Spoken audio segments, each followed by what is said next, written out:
بسم اللہ الرحمن الرحیم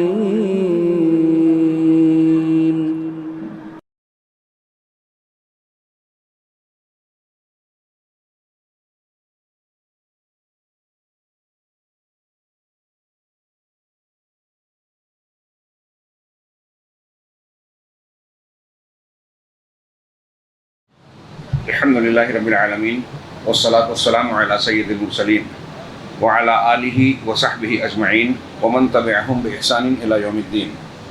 اعوذ باللہ من الشیطان الرجیم. بسم اللہ الرحمن الرحیم.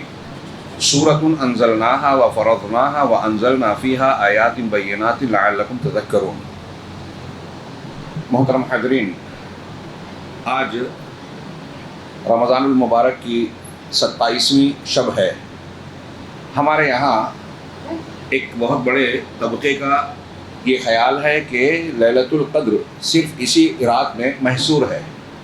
یہ صحیح ہے کہ بعض روایتوں میں 27ویں شب قدر ہونے کا ذکر ہے، لیکن ساری احادیث اور روایات کو ملا کر اہل علم نے یہ معنی بتایا کہ جس سال یہ کہا گیا، بیان کیا گیا کہ 27ویں شب قدر ہے، لیلۃ القدر ہے، صرف اس رات اس سال میں اس مہینے میں یہ رات کا ذکر تھا.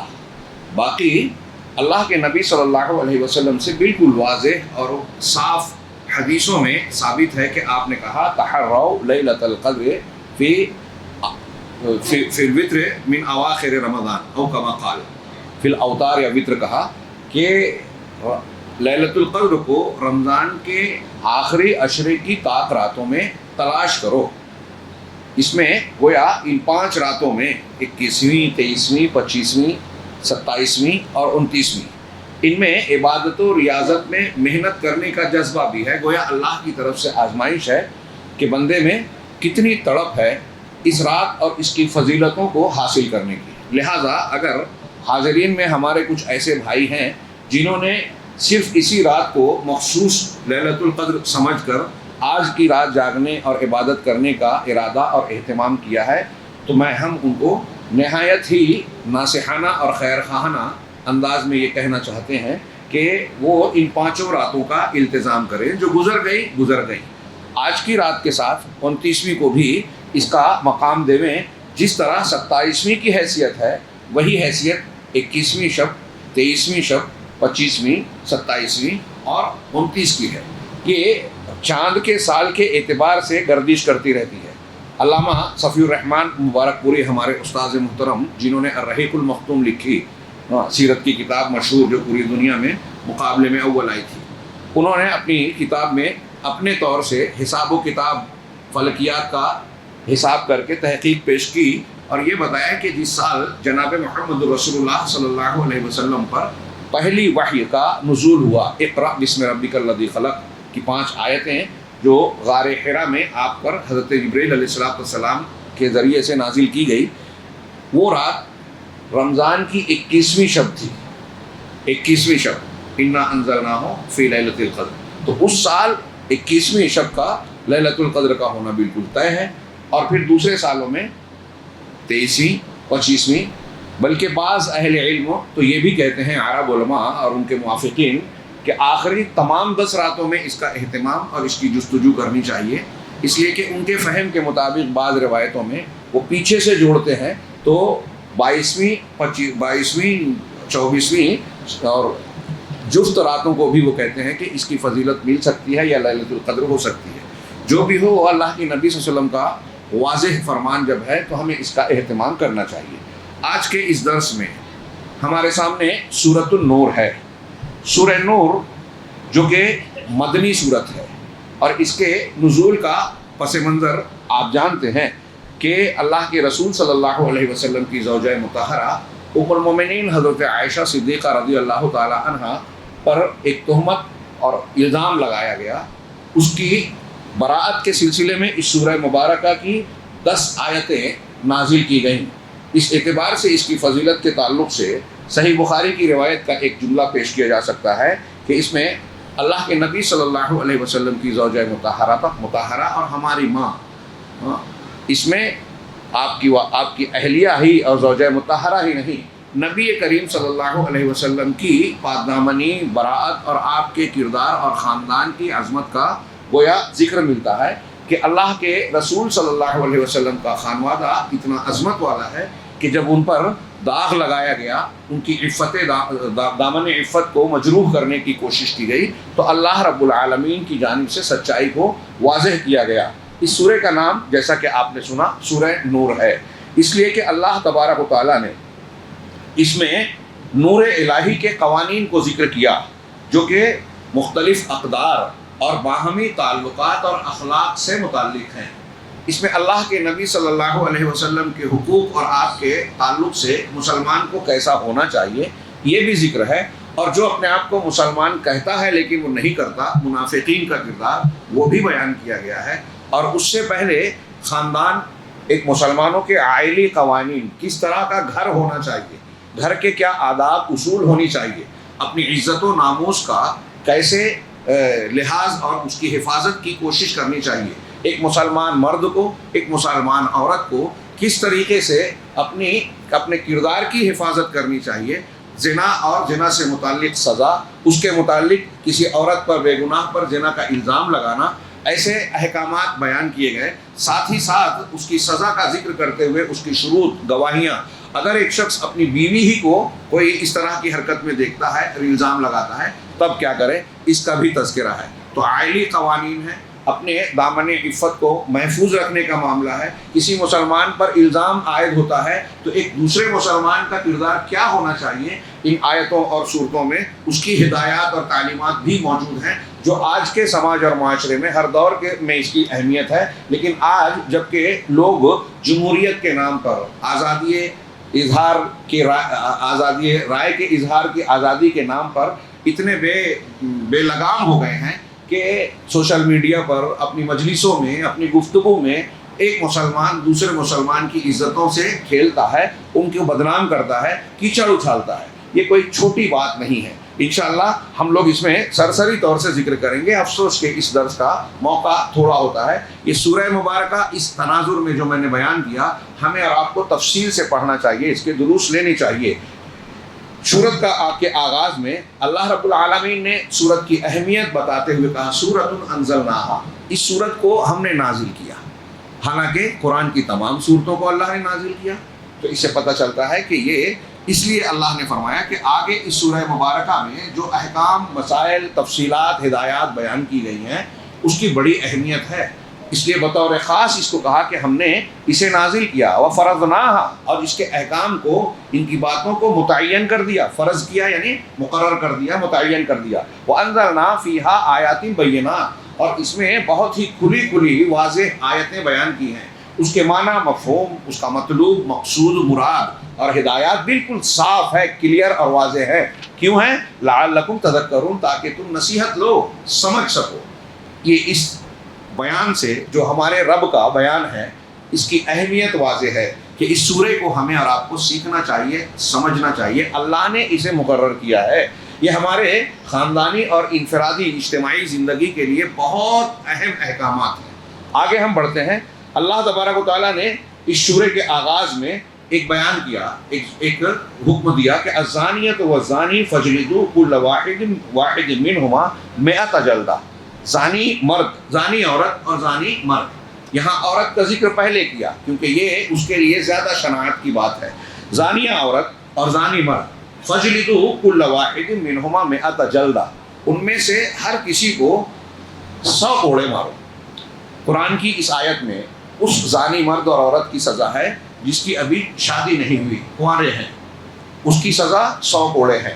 حدیث مبارک میں 100 کوڑے کے ساتھ ساتھ یہ بھی بیان کیا گیا کہ 1 سال کے لیے اسے شہر بدر، جلا وطن کیا جائے گا، اپنے شہر سے نکال دیا جائے گا 1 سال کے لیے۔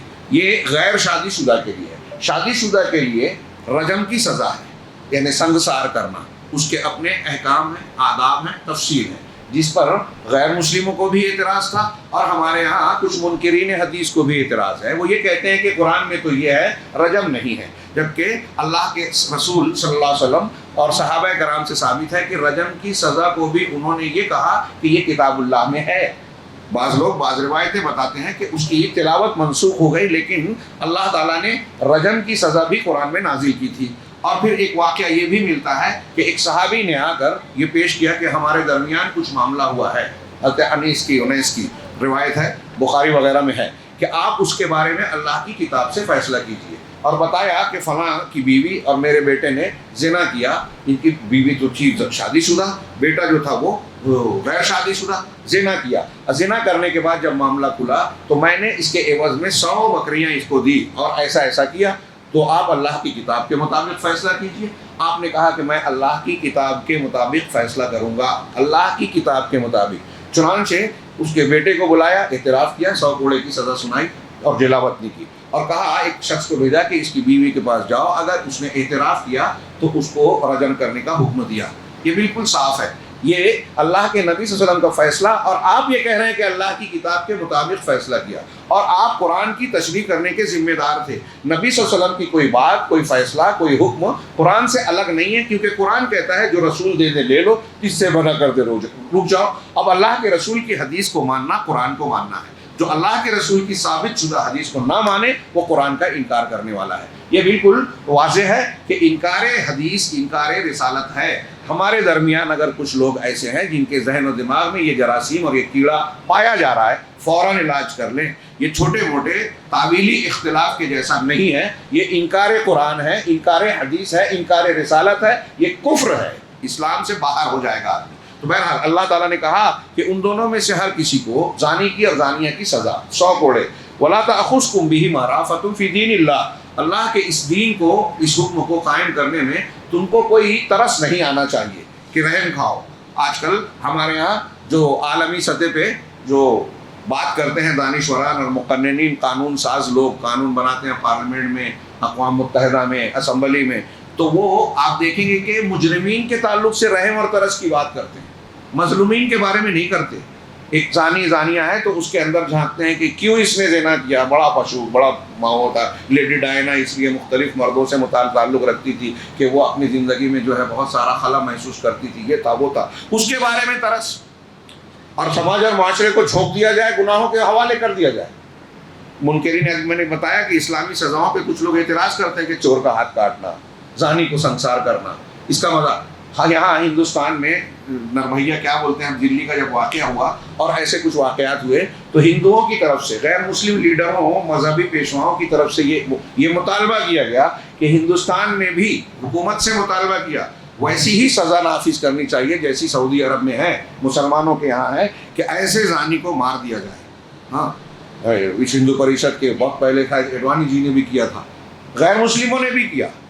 ہاں، زانی کے ساتھ آپ ترس کھائیں، جس کی بیوی اور بیٹی کے ساتھ یہ معاملہ ہو رہا ہے، اس کے کیا جذبات ہیں، اس کے ساتھ انصاف ہو رہا ہے کہ نہیں ہو رہا ہے۔ ایک مجرم کو سزا دینے سے پورے سماج کو اگر تحفظ مل رہا ہے، یہ انصاف ہے، یہ لوگوں کے ساتھ رحم ہے، ہمدردی ہے، اور سزا جس کو دی جا رہی ہے اس کے لیے بھی ہمدردی ہے۔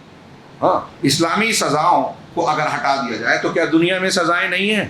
دنیا میں 20 سال 25 سال کی سزا قید دے دی گئی، اب جس کو قید کر دیا گیا 15 سال 20 سال 25 سال، وہ کیسے حالات گزارتا ہے؟ اس کی بیوی بچے باہر، دوسرے شادی بھی نہیں کر سکتی، حقوق سے بھی محروم ہے، اخراجات کا بھی مسئلہ ہے، تو یہ تو زیادہ سنگین بات ہوئی اگر غور سے دیکھا جائے۔ پھر جیلوں میں جہاں مرد رہتے ہیں بہت ساری اخلاقی ایمانی برائیاں پیدا ہو جاتی ہیں، جب یہ ضروریات پیش آتی ہے تو مرد سے، اور عورتوں کے ہاں عورت سے، اور پھر مرد چھوٹے بچوں سے، ایسے تعلقات قائم کرتا ہے جو سماج اور معاشرے کے لیے ناسور ہوتا ہے، بہت ساری بیماریوں اور پریشانیوں اور مسائل کا سبب بنتا ہے۔ اسلامی سزائیں ہر اعتبار سے، سزائیں بھی رحمت ہے اسلامی، چنانچہ اللہ نے یہ حکم دیا کہ تم کو اس سزا کے قائم کرنے میں ترس نہیں آنا چاہیے۔ اور ایک آیت کے شروع میں یہ کہا کہ آگے کہا ان کنتم تؤمنون باللہ والیوم الآخر، اگر تم اللہ پر اور آخرت کے دن پر ایمان رکھتے ہو، ولیشہد عذابہما طائفۃ من المؤمنین، اور ان کو جب سزا دی جا رہی ہے،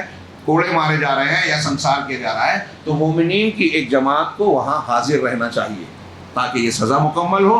دوسرے یہ کہ لوگوں کو اس سے عبرت ملے۔ یہ شروعات کی آیتیں ہیں۔ آخر میں ختم کرتے ہوئے اللہ تبارک و تعالیٰ نے اس سورہ مبارکہ میں حکم دیا کہ عام طور سے رسول کے جتنے بھی احکامات ہیں اس میں کسی کو مخالفت کرنے کی گنجائش نہیں ہے، کوئی مومن بندہ ہے تو اور اگر کوئی مخالفت کرے گا تو اللہ نے اس میں فرمایا لا تجعلوا دعاء الرسول بینکم کدعاء بعضکم بعضا، کہ تم رسول کے بلاوے کو آپس میں ایک دوسرے کے بلانے کے جیسا نہیں سمجھنا۔ ہم ایک دوسرے کو نام لے کر دو تین معنی بتایا اس آیت کا علماء نے۔ ایک تو یہ کہ جیسے ہم آپ مجھ کو نام لے کر پکارتے ہیں اے فلاں، تو ایسے تم مت پکارنا اے محمد یا محمد، بلکہ یا رسول اللہ یا نبی اللہ، یہ زندگی کے لیے ہے، وفات کے بعد نہیں۔ ہاں، یہ کہ آپ نام لے کر نہیں، اپنے آپس میں ایک دوسرے کے بلانے کی طرح نہ بلاؤ، ایک معنی یہ ہے۔ دوسرا معنی یہ ہے کہ رسول کی بد دعا کو، رسول کی دعا کو ایسا مت سمجھو جیسے تم ایک دوسرے کو بد دعا دیتے ہو۔ رسول کی بد دعا سے بچو۔ رسول کوئی بات بول رہے ہیں اس پر کان رکھو۔ بد دعا کب دے گا رسول؟ جب اس کے حقوق کی مخالفت ہوگی تو ان کا احترام کرو، ہاں، وہ ان کے حق کو جانو، ادب و احترام، اور ان کے حق میں سے یہ ہے کہ جو دے رہے ہیں، جو حکم دے رہے ہیں مان لو، منع کر رہے ہیں رک جاؤ۔ تو رسول کے بلاوے کو اپنے آپس میں ایک دوسرے کے بلاوے کی طرح نہ سمجھو۔ قد یعلم اللہ الذین یتسللون منکم لواذا، اللہ انہیں خوب جانتا ہے جو آپ کی مجلس سے چپکے سے کھسک جاتے ہیں۔ آپ کوئی بات بیان کر رہے ہیں، مشورہ ہو رہا ہے، اکٹھا ہے، اور اللہ کے رسول کی مجلس سے چپکے سے نکل جا رہے ہیں، آپ کی بات سننا اور ماننا نہیں چاہتے۔ الذین، آگے اللہ تعالیٰ کا یہ جملہ جو فرمان ہے یہ عمومی طور سے ہر مسلمان کو یاد رکھنے والا ہے، وہ جو اللہ کے رسول صلی اللہ علیہ وسلم کی حدیثوں کے سامنے اپنا دماغ چلاتے ہیں، اللہ کے رسول کی سنت کے مقابلے میں باپ دادا کو پیش کرتے ہیں کہ ہمارے پرکھوں کی یہ روایت اور پرمپرا ہے، ہم تو یہ کریں گے، شادی بیاہ ان کے طریقے سے، رسول کے طریقے سے نہیں، فلاں اور فلاں ان کے طریقے سے۔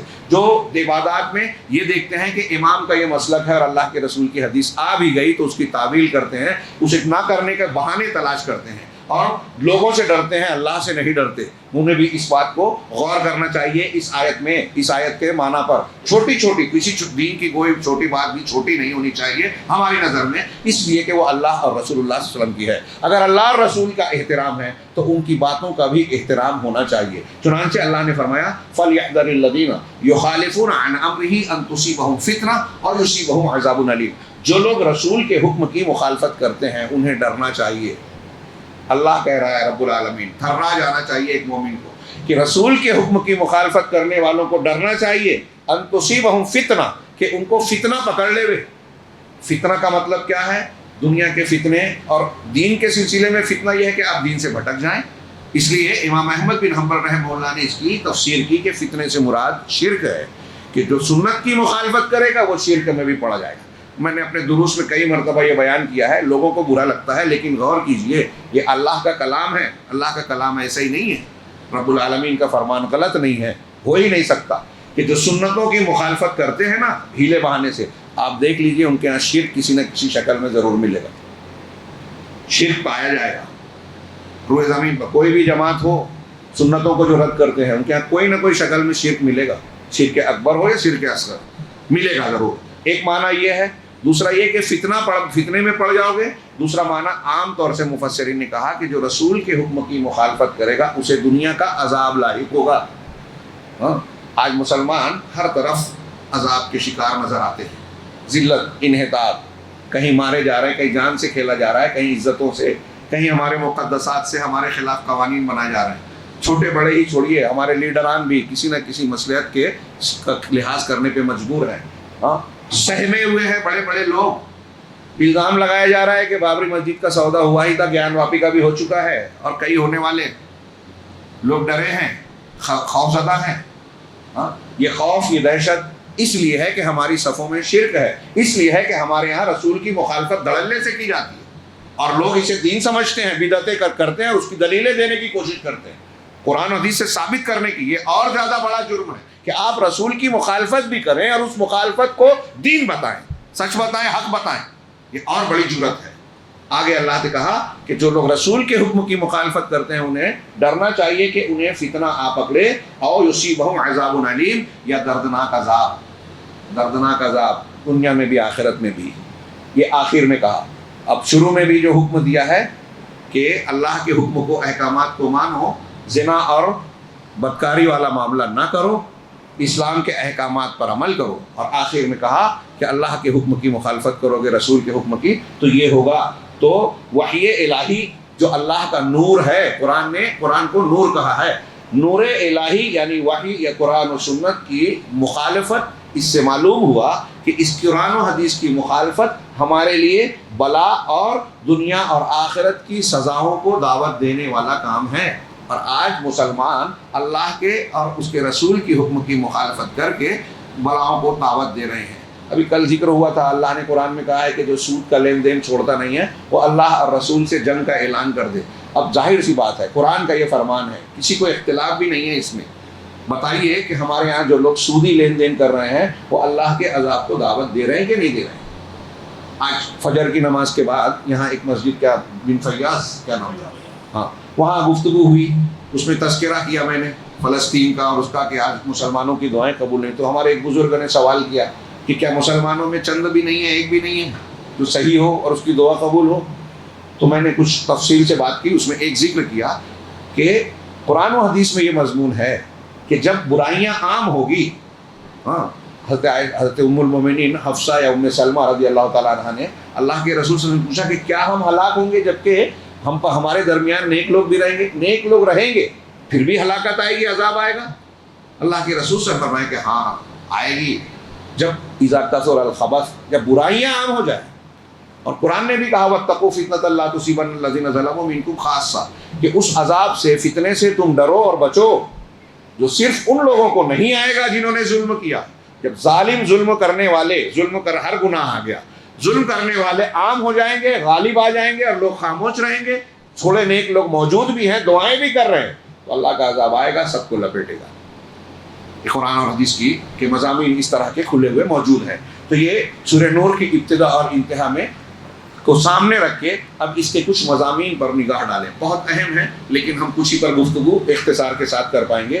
سب سے پہلے اس کا مجموعی طور سے محوری موضوع جو ہے ہمارے صاحب کتاب نے بیان کیا کہ الستر والعفاف، پردہ اور پاک دامنی اس سورے کا بہت ہی مرکزی عنوان ہے کہ پردہ صرف یہ نہیں کہ کپڑے کا پردہ اور حجاب اختیار کرنا، وہ بھی آ گیا، ساتھ ہی ساتھ ایک مسلمان کی یا کسی سے گناہ ہوتا ہے تو اس کی پردہ پوشی کرنا، اس کی عزت و ناموس کا لحاظ کرنا، اور ساتھ ہی ساتھ عفاف، پاک دامنی، وہ اصول ضابطے شریعت کے اختیار کرنا جس سے سماج اور معاشرے میں پاکیزگی پھیلتی ہے، بے حیائی سے بچاؤ ہوتا ہے، زنا اور زنا کے متعلقات، بے حیائیاں، ننگا پن، بے حیائی، ان چیزوں پر روک لگے۔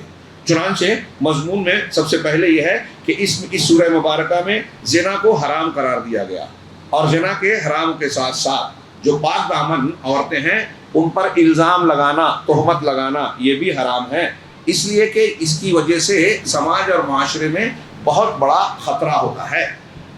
اسی کے ساتھ یعنی اس حرام ہونے کا ذکر کرتے ہوئے اللہ نے زنا کی حد بھی بیان کی اور حد قذف یعنی الزام لگانے کی حد، سزا کیا ہے، یہ بھی بیان کی۔ اسی طرح اس میں لعان کی مشروعیت بھی ہے۔ اب میں جو میں نے دو چار باتیں کہی ہیں اس کو اگر آیتوں کی روشنی میں کروں تو کافی وقت لگے گا، سرسری طور سے ذکر کروں۔ اس کے شروع میں اللہ تبارک و تعالیٰ نے فرمایا کہ جو ابھی آیت پڑھی گئی، میں نے پڑھی تھی آغاز کی، اس کے بعد کہا کہ الزانی لا ينکح الا زانیۃ او مشرکۃ والزانیۃ لا ينکحها الا زان او مشرک، کہ زانی مرد یہ زانیہ یا مشرکہ عورت سے ہی نکاح کرتا ہے، اور زانیہ عورت یہ نہیں نکاح کرتی مگر زانی مرد یا مشرک مرد سے۔ اس کا کیا مطلب ہے؟ علماء نے کئی باتیں کہی، اس کا کئی معنی ہو سکتا ہے۔ ایک عام معنی جو راجح معنی ہے بعض علماء نے کہ یہ کہتے ہیں کہ عام طور سے غالب یہی ہوتا ہے کہ جو مرد یا عورت زنا کرنے کے عادی ہیں، اس کو پسند کرتے ہیں یا وہ اس دلدل میں پھنس گئے ہیں، تو ان کا مزاج یہ بن جاتا ہے کہ اپنے ہی طرح زانیہ اور زانی کو پسند کرتے ہیں، زانی مرد زانیہ عورت کو، مشرک مرد کو مشرک عورت کو، اور اسی طریقے سے زانیہ اور مشرکہ عورت ہے تو وہ اپنے ہی جیسے گندے آدمی کو پسند کرے گی، زنا کرنے والا یا شرک کرنے والا۔ یہ غالب طور پر یہی ہوتا ہے کہ اس کو پسند کرتے ہیں اور پھر اسی سے ایسے ہی سے نکاح کرنا چاہتے ہیں۔ لیکن اللہ نے آگے کہا وَحُرِّمَ ذَلِكَ عَلَى الْمُؤْمِنِينَ، یہ مسلمانوں پر حرام ہے، مسلمانوں پر یہ حرام قرار دیا گیا ہے۔ اور بھی کئی معنی بیان کیا ہے، اس میں سے ایک معنی جس پر آدمی کو ڈرنا چاہیے کہ ایک آدمی اگر زناکار بدکار ہے اور وہ کسی پاک دامن سے ایسی عورت سے شادی کر لیا جو ابھی زانیہ نہیں تھی، لیکن یہ زنا کرتا رہتا ہے، زنا کرتا رہتا ہے، زنا اس کی خوبو ہے، تو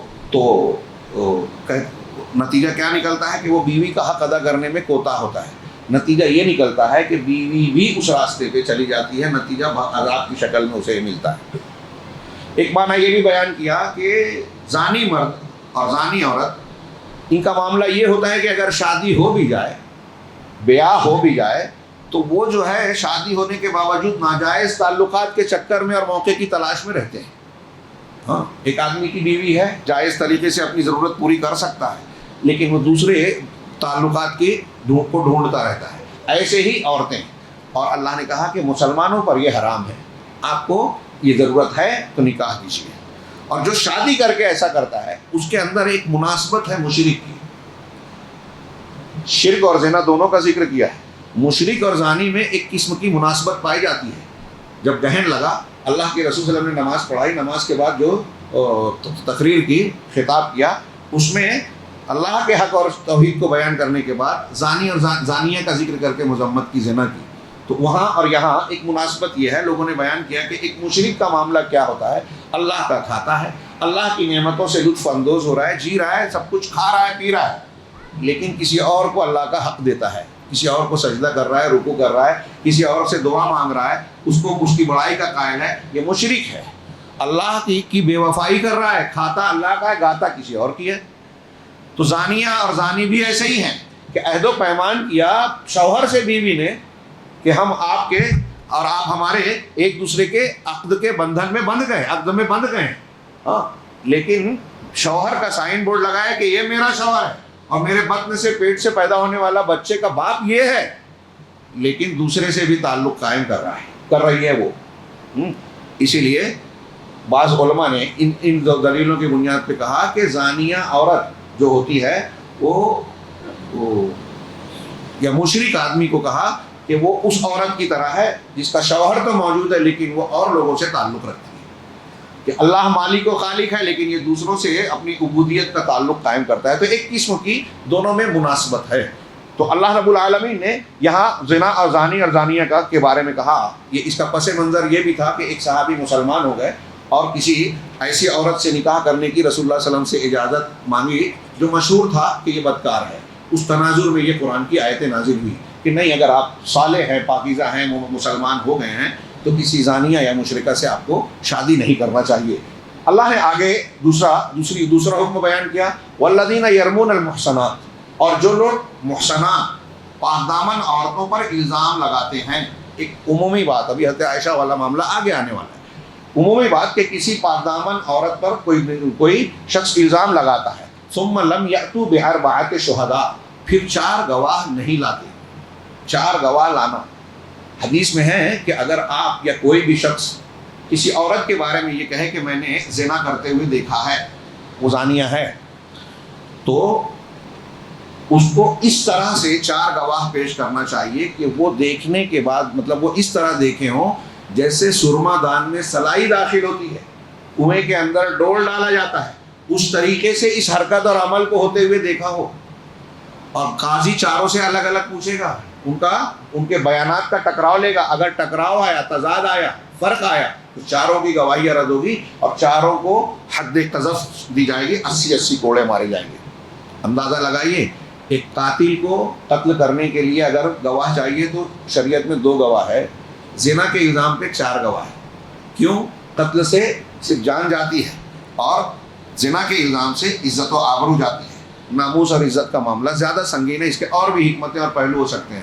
یہاں میں بھول جاؤں گا، اللہ کے رسول صلی اللہ علیہ وسلم کی ایک بہت مشہور حدیث ہے، صحیحین میں غالباً یا دونوں میں سے ایک میں، کہ 7 اتقوا 7 الموبقات، 7 ہلاک کرنے والی چیزوں سے اجتنبوا 7 الموبقات، 7 ہلاک کرنے والی چیزوں سے بچو، مہلک چیزوں سے۔ بہت سی مہلک چیزیں ہیں، 7 کو اسپیشلی بیان کیا، یہ اس کی خطرناکی اور سنگینی پر کو ظاہر کرتی ہے۔ اس میں سب سے پہلے شرک ہے، دوسرے نمبر پر جادو ہے۔ آج ہمارے یہاں پھونک جھاڑ کے نام پہ کچھ لوگ جادو جیسے عمل بھی کر رہے ہیں، ان پہ بھی ہوشیار رہنا چاہیے۔ اور کئی چیزوں کا ذکر ہے، اس میں ایک چیز ہے کہ قذف المحصنات الغافلات المؤمنات، ترتیب میں الگ ہو سکتا ہے، کہ ایسی مومنہ عورتیں جو محسن ہیں، پاک دامن ہیں، غافل ہیں، بھولی بھالی، گناہ کو جانتی بھی نہیں ہے. ایسی بھولی بھالی سیدھی سادی دیندار عورت کو اگر کوئی زنا کے الزام سے متہم کرے تو یہ کبیرہ گناہ ہے، کبیرہ گناہوں میں سے ہے. اور اللہ تبارک و تعالیٰ نے اس کی سزا بتائی کہ اگر ایسی بیوی ایسی عورت پر کوئی الزام لگا رہا ہے پھر 4 گواہ نہیں پیش کر رہا ہے تو اللہ نے اس کو حکم دیا فَجْلِدُوهُمْ 80 جلدہ، انہیں 80 کوڑے مارو. ہاں وَلَا تَقْبَلُوا لَهُمْ شَهَادَةً أَبَدًا، اور کبھی بھی ان کی گواہی قبول نہ کرو. وَأُولَٰئِكَ هُمُ الْفَاسِقُونَ، اور یہ فاسق مانے جائیں گے. إِلَّا الَّذِينَ تَابُوا مِن بَعْدِ ذَلِكَ وَأَصْلَحُوا، ہاں مگر وہ لوگ جنہوں نے توبہ کی اور اصلاح کر لی. اب توبہ اور اصلاح کر لی تو فاسق نہیں کہلائیں گے. کچھ لوگ کہتے ہیں کہ ان کی گواہی توبہ کے بعد بھی نہیں لی جائے گی دنیاوی اعتبار سے، کچھ لوگ کہتے ہیں کہ توبہ سے ہو جائے گا. خیر وہ ایک علمی اختلاف ہے، لیکن یہ ان کی سزا بتائی گئی اور ان کے توبہ کی ترغیب دی گئی. فَإِنَّ اللَّهَ غَفُورٌ رَحِيمٌ، اگر وہ توبہ کر لے اصلاح کر لے تو اللہ بہت بخشنے والا اور معاف کرنے والا ہے. غور کیجیے آگے آیتوں میں یہی میں بیان کر دوں کہ 4 گواہ لانا ہے. آگے بیان کیا گیا ہے کہ اگر کوئی شخص 4 گواہ نہیں پیش کرتا، نہیں لا پاتا، الزام لگا رہا ہے، دیکھا ہے، تو قرآن نے کہا کہ وہ جھوٹے ہیں. ہاں آگے کی آیتوں میں ہے کہ ایسا شخص جو کسی پر الزام لگاتا ہے ثم لم یأتوا بأربعة شہداء، پھر 4 گواہوں کو پیش نہ کرے تو یہ اللہ کے نزدیک جو ہے وہ جھوٹوں میں شمار ہوگا. علامہ ابن تیمیہ نے کہا کہ غور کیجئے اس پر غور کیجئے کہ آپ نے کسی مرد اور عورت کو زنا کرتے ہوئے دیکھا ہے، آپ نے دیکھا، 2 نے دیکھا، 3 نے دیکھا. اب 3 لوگ گواہی دینے گئے تو 3 گواہی ہے، چوتھی نہیں ہے. اللہ کہہ رہا ہے یہ جھوٹے ہیں. آپ نے دیکھا ہے پھر بھی جھوٹے ہیں اور 80 کوڑے مارے جائیں گے. چھوٹا معاملہ نہیں ہے. اس لیے اگر آپ نے کسی کو دیکھا ہے تو بولنے کی ضرورت نہیں ہے، ستر پوشی کیجیے، عیب پر پردہ ڈالیے. اللہ آپ کے عیب کو چھپائے گا دنیا میں بھی آخرت میں بھی، یہ حدیث میں ہے. ہاں اگر آپ نے دیکھا ہے تو کیا ضرورت ہے بیان کرنے کی؟ ہاں آپ بیان کرتے ہیں تو یہ کوئی اچھی بات نہیں ہے، اس کو بدنام صرف کرتے ہیں. یہ سماج اور معاشرے میں گندگی پھیلتی ہے. تھوڑی دیر کے لیے سوچئے ایک آدمی آپ کو آگے بیان کرتا ہے کہ میں نے ایسا ایسا کیا، دیکھا نہیں آپ نے، وہ بیان کرتا ہے. تو جب آپ سنتے ہیں اگرچہ آپ اس کو سہیں کہ تم نے غلط کام کیا، لیکن آپ کے دل میں بھی یہ جذبہ پیدا ہوگا، شیطان ڈالے گا کہ مجھے موقع ملے تو میں بھی کروں گا. ہاں جب آپ سماج اور معاشرے میں بیان کریں گے کہ ناجائز تعلق ہوتا ہے، 1 واقعہ 2 واقعہ 4 واقعہ، تو سماج میں ایک نفسیات پھیلتی ہے کہ جب اتنے لوگ کرتے ہیں تو ہم نے کیا تو کیا برا کیا. یہ گناہ کی تبلیغ ہے. غیر محسوس طریقے پہ آپ گندگی کو سماج میں پھیلاتے ہیں، اس لیے یہ چھوٹا گناہ نہیں ہے. گناہ کے مبلغ بن رہے ہیں آپ، اور اب آپ کی تبلیغ سے جو لوگ گناہ کریں گے اس میں آپ بھی کسی نہ کسی طرح شریک ہوں گے. تو جو الزام لگا رہا ہے اس کو چھوڑا نہیں جائے گا. اس لیے کیا کیا جائے؟ خاموش رہیں. بھائی ان کا اور اللہ کا معاملہ ہوا ہے، توبہ کر لیں گے اللہ معاف کر دے گا. اللہ چاہے گا سزا دینا سزا دے گا. آپ کو کیا غرض پڑی ہے لوگوں کو کی عزتوں کو جھانکیں اچھالے؟ ٹھیک، ایک تو یہ حکم ہوا. پھر اب اس کے فوراً بعد اللہ نے کہا والذین یرمون ازواجہم ولم یکن لہم شہداء. اب چلو ٹھیک ہے، ایک عورت کو، ایک آدمی کو آپ نے دیکھا، اب آپ کو بیان نہیں کرنا ہے جو میں نے بھی بیان کیا کہ کیا ضرورت ہے. لیکن ایک آدمی نے خود اپنی بیوی کو دیکھا کسی دوسرے مرد کے ساتھ یہ حرکت کرتے ہوئے، تو اب وہ تو نہیں اس کو اوائڈ کر سکتا نا، نظر انداز نہیں کر سکتا. میری اپنی بیوی ہے تو میں کیسے چپ رہوں؟ یہ تو پھر بے غیرتی ہے اور یقیناً ناقابل قبول بات ہے. اگر ایسا شخص جو اپنی بیوی کو، اپنی بیٹی کو، اپنے رشتہ دار میں برائی دیکھے، زنا دیکھے اور چپ رہے، تو اس کو اللہ تبارک و تعالیٰ نے دیوس کہا ہے. اللہ کے رسول صلی اللہ علیہ وسلم نے دیوس 3 لوگ جن کو اللہ قیامت کے دن نظر رحمت سے دیکھے گا نہیں، بات نہیں کرے گا اور ان کا تزکیہ اور صفائی نہیں کرے گا، ان میں سے ایک کہا دیوس. اور دیوس کی تشریح بھی کی ہے حدیث میں، الدیوس الذی یقر فی اہلہ الخبث یا خبث، کہ جو اپنی بیوی میں خباثت دیکھے، زنا کا کام دیکھے اور چپ رہے، برقرار رکھے، وہ دیوس ہے. تو یہ ہو نہیں سکتا کہ اپنی بیوی کو دیکھے اور پھر خوشی خوشی زندگی گزارتا رہے اس کے ساتھ. کیسے ہو سکتا ہے؟ چنانچہ اللہ تعالیٰ نے اسپیشل، یہ ایک غیر فطری بات ہوگی کہ وہ چپ رہے. اب ایک صحابی کے ساتھ یہ واقعہ ہوا، ان کی بیوی کو انہوں نے خود دیکھا دوسرے مرد کے ساتھ. تو ایک دوسرے صحابی سے کہا کہ اللہ کے رسول صلی اللہ علیہ وسلم سے اس بارے میں سوال کرو. انہوں نے کہا نہیں میں نہیں جاتا، بخاری میں ہے. تو انہوں نے کہا کہ میں تو پوچھ کے رہوں گا، میں نے خود اپنی بیوی کو جب دیکھا ہے. تو اب سوال یہ ہے کہ میں اگر عدالت میں جا کے الزام لگاؤں تو قرآن کہہ رہا ہے اللہ رسول کا حکم کہہ رہا ہے کہ 4 گواہ لاؤ، تو میں 4 گواہ نہیں لا سکتا، مجھے جو ہے سزا دی جائے گی کوڑے کی، لیکن میں چپ بھی نہیں رہ سکتا اس لیے کہ میری تو بیوی ہے۔ تو اس تناظر میں اللہ کے رسول صلی اللہ علیہ وسلم نے جا کے پوچھا، اللہ کے رسول صلی اللہ علیہ وسلم کو یہ بہت برا لگا یہ سوال، ناراض ہوئے، واپس آ کے انہوں نے صحابی سے کہا کہ تم نے مجھے خیر نہیں پہنچایا، میرے اس سوال کرنے پر رسول اللہ صلی اللہ علیہ وسلم ناراض ہو گئے، آپ کو کراہت محسوس ہوئی، برا محسوس کیا، تو انہوں نے کہا کہ میں تو پوچھ کے رہوں گا اس لیے کہ یہ میرا معاملہ ہے۔ اور اسی دوران رسول اللہ صلی اللہ علیہ وسلم پر یہ آیت نازل ہوئی جو آگے آ رہی ہے کہ جو لوگ اپنی بیویوں پر الزام لگاتے ہیں وَلَمْ يَكُنْ لَهُمْ شُهَدَاء إِلَّا أَنفُسُهُمْ، اور ان کے پاس خود ان کے نفس کے علاوہ کوئی دوسرے گواہ نہیں ہیں، تو پھر کیا کرنا ہے؟ تو اللہ نے ایک اسپیشل شکل بتائی جس کو اصطلاح میں لعان کہا جاتا ہے۔ وہ شکل یہ ہے کہ شہادت ایسی صورت میں فشہادت احدہم 4 شہادات باللہ انہ لمن الصادقین، تو ایسا شخص 4 مرتبہ گواہی دے گا اللہ کی قسم کھا کے، اللہ کی قسم کھا کے 4 گواہیاں دے گا کہ وہ سچا ہے، میں جو الزام لگا رہا ہوں اپنی بیوی پر میں اس بات میں سچا ہوں۔